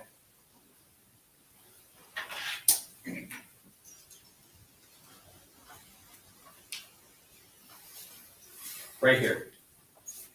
That's the right hand, right? No, your right hand is going to be with the gun. And if you look to the left side of your body, you'll see your left hand. It's not against, I don't know where it's at. It's not in front of me. Okay. So you don't see it go over towards your chest? I see my hand moving because I'm being attacked. I don't know what it's moving. I mean, it's moving all around. If you look, I don't know, it's in my lap perhaps. Well, it's in your lap after you bring it over from your left side, which is exactly what I'm asking you. I did not consciously grab a hold of my chest. That's the only answer I can give. You did it instinctively because it's part of your training. No, we have never trained to grab a hold of your chest.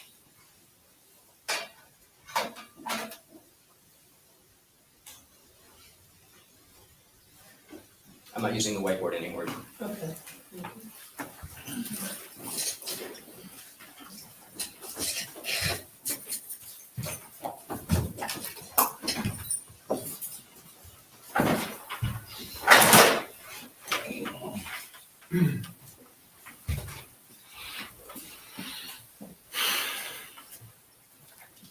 Mr. Martin, can you guys push it back a little bit further so I can see the podium? That's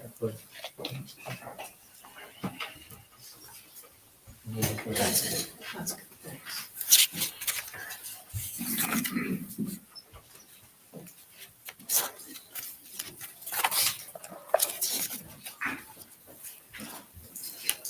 So a couple more questions about that particular scenario. When you came back from the manager, when did you grab your popcorn? Immediately when you sat down? Yes, I was sitting down, yes. Okay, so before you were struck with the phone? Before I was what, sir?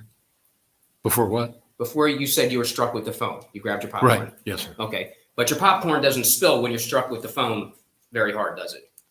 I can't see that either. Okay, now, I didn't show you the videos are in evidence, but let me ask you this. If a phone's thrown at you that hard, how is it that you keep going forward after the time the phone hits you? I mean, wouldn't you agree with me that generally when someone's hit hard with an object, they react, that they put their hands up to where they were hit, or their head goes backwards, they make some type of reaction. Why is it that you don't react at all once you're hit by this cell phone so very hard? I could speculate and say that I had karate training, I had grappling training. When you're involved in a life or death struggle, you don't take time to grab your face. You need to defend yourself. After it was over with, I replaced my glasses and checked my face. Okay, so just my last couple of questions. You remember when you were sitting in the cruiser, Detective Proctor's cruiser? Yes, sir. Okay, and he asked you a whole series of questions to go into detail about what occurred, correct? I don't remember those detectives asking me very many questions at all. Okay, but we have a transcript for it and we have your voice, correct? Right. All right, and when he came back to talk to you a second time, he said, look, and I'm paraphrasing, Curtis, if there's anything else you have to tell me, right? Yes. You remember that? Yes. When you were sitting in the back of that cruiser, and now we're talking about this hit that you're so certain of, that it glazed and it was just a terrible hit. You remember when you're in the back of that cruiser and you said, as I'm sitting back in here, I'm second guessing myself. Oh, Did yes, he sir. even hit me? Yes, sir. I second guessing it for the last 8 years. Anybody that's involved in something like that and they don't second guess it, it's got to be nuts. Okay, but what I'm asking you is not if you second guess that. You second guessed the very fact that you were even hit. I second guessed every step of that encounter. Yes, sir, I did.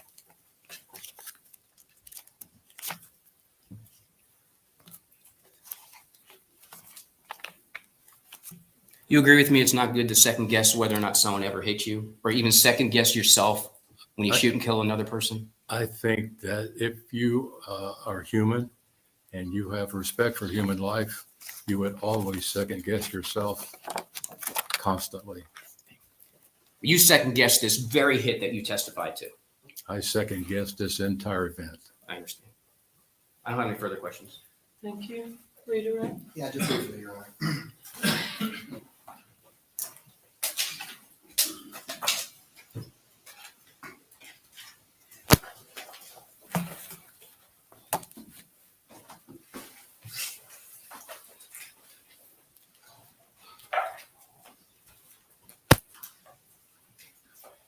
Mr. Reeves, let's go from the beginning of the prosecutor's cross just briefly. He indicated that you were able to do all these things despite your current condition. Would you tell the ladies and gentlemen of the jury if you have a handicap sticker on your car? Objection, this is not relevant to Oh, yeah. 2014. Oh, yeah. No.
Mr. Reeves, he asked you about the fact that you could go hunting, get up on a tree, mow the lawn, right?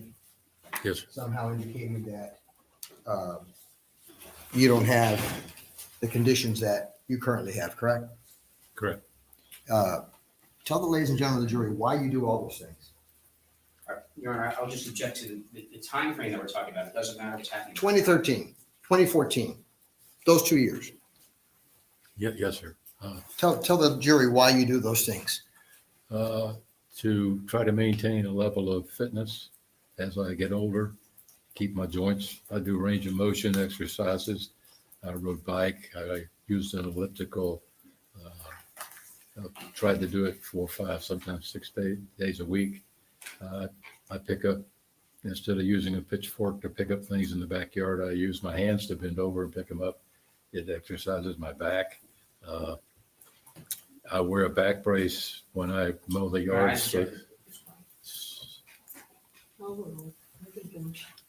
So that I don't get jerked around while I'm riding the lawnmower. So that's what I've always done. Like when we shoot sporting clays, we walk for the physical exercise. Do you just want to stay home and sit in a chair all day? Is that what you want to do? No, sir, I don't. Do you ever want to be at a point in your life where all you do? Objection, relevance. Do you ever want to be at a point in your life where that's all you're able to do? No, sir, I'm not looking forward to that at all. Now, the prosecutor showed you and the jury 2 photos. Can I approach? One was, I want you to read that exhibit number for the jury. The ID number or the evidence number? The evidence number. The evidence number is 9-1. 9-1. Okay, so we're going to put 9-1 here. Now I want you to read this exhibit. These are the 2 exhibits that we passed around to the ladies and gentlemen of the jury. Read the exhibit number for that one. 7-3. 7-3. Let me give you one more. I want you to read that 9-1 is a part of a composite, okay, exhibit. I want you to read all of the numbers in this composite. Each one of those that are Each stapled one of together. 9-6, 9-5, 9-4, 9-3, 9-2. 9-2. And so the 9-1 that you mentioned earlier goes with that composite, correct? Yes, sir. Okay, so now, may I ask the witness to step down? Sure.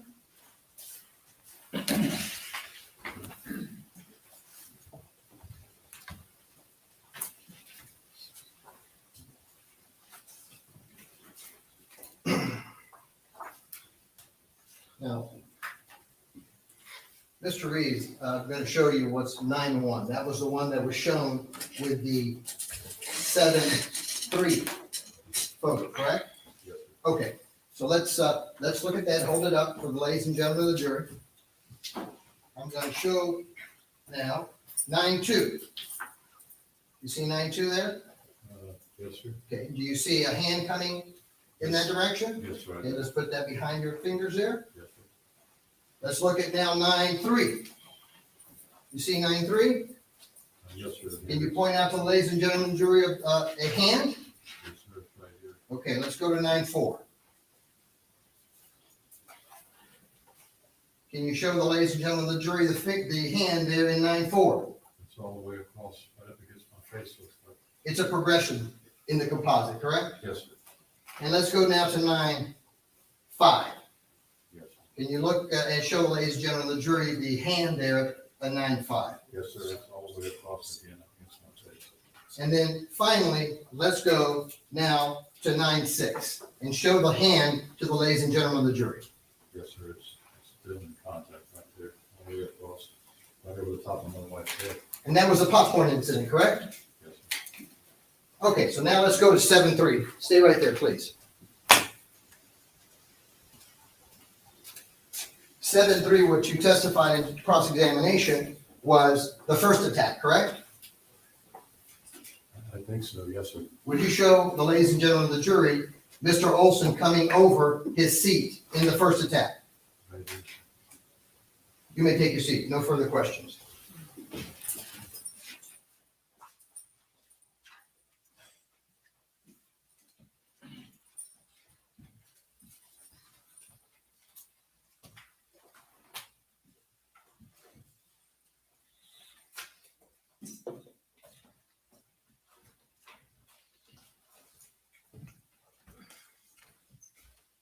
May this witness be released? Or are you done with them? Yes, yes. You can have a seat, Mr. Reeves. Counsel approach.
Mr. Escobar,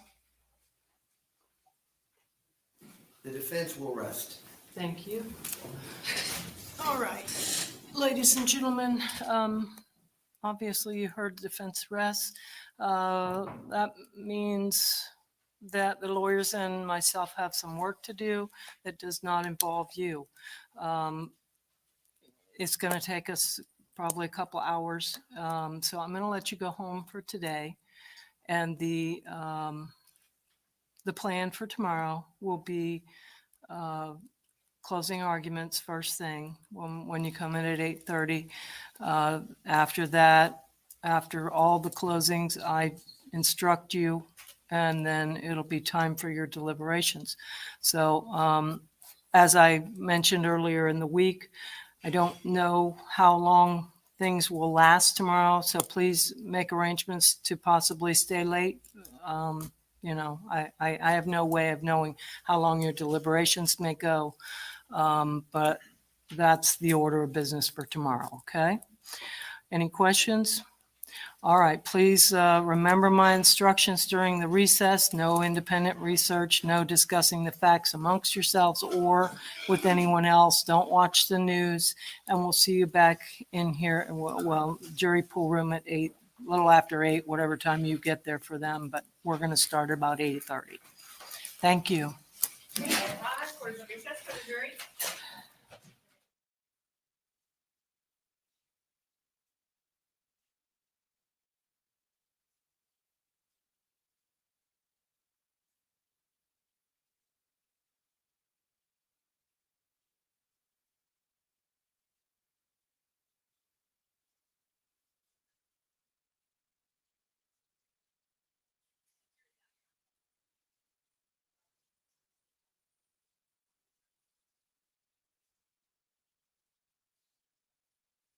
Quarter after.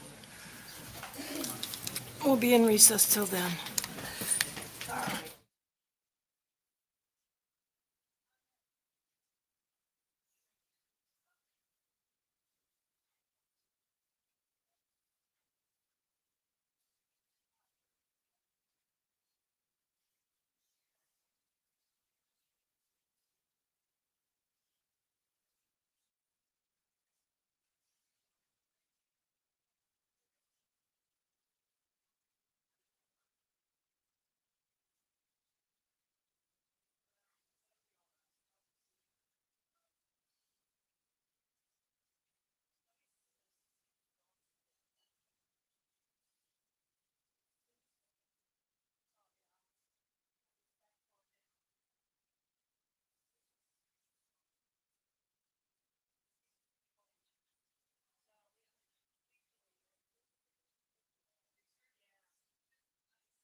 Okay, guys, looks like they have kind of killed both of our trials for the day. So tonight at 9:30, Sean will be back and go over this stuff for the day.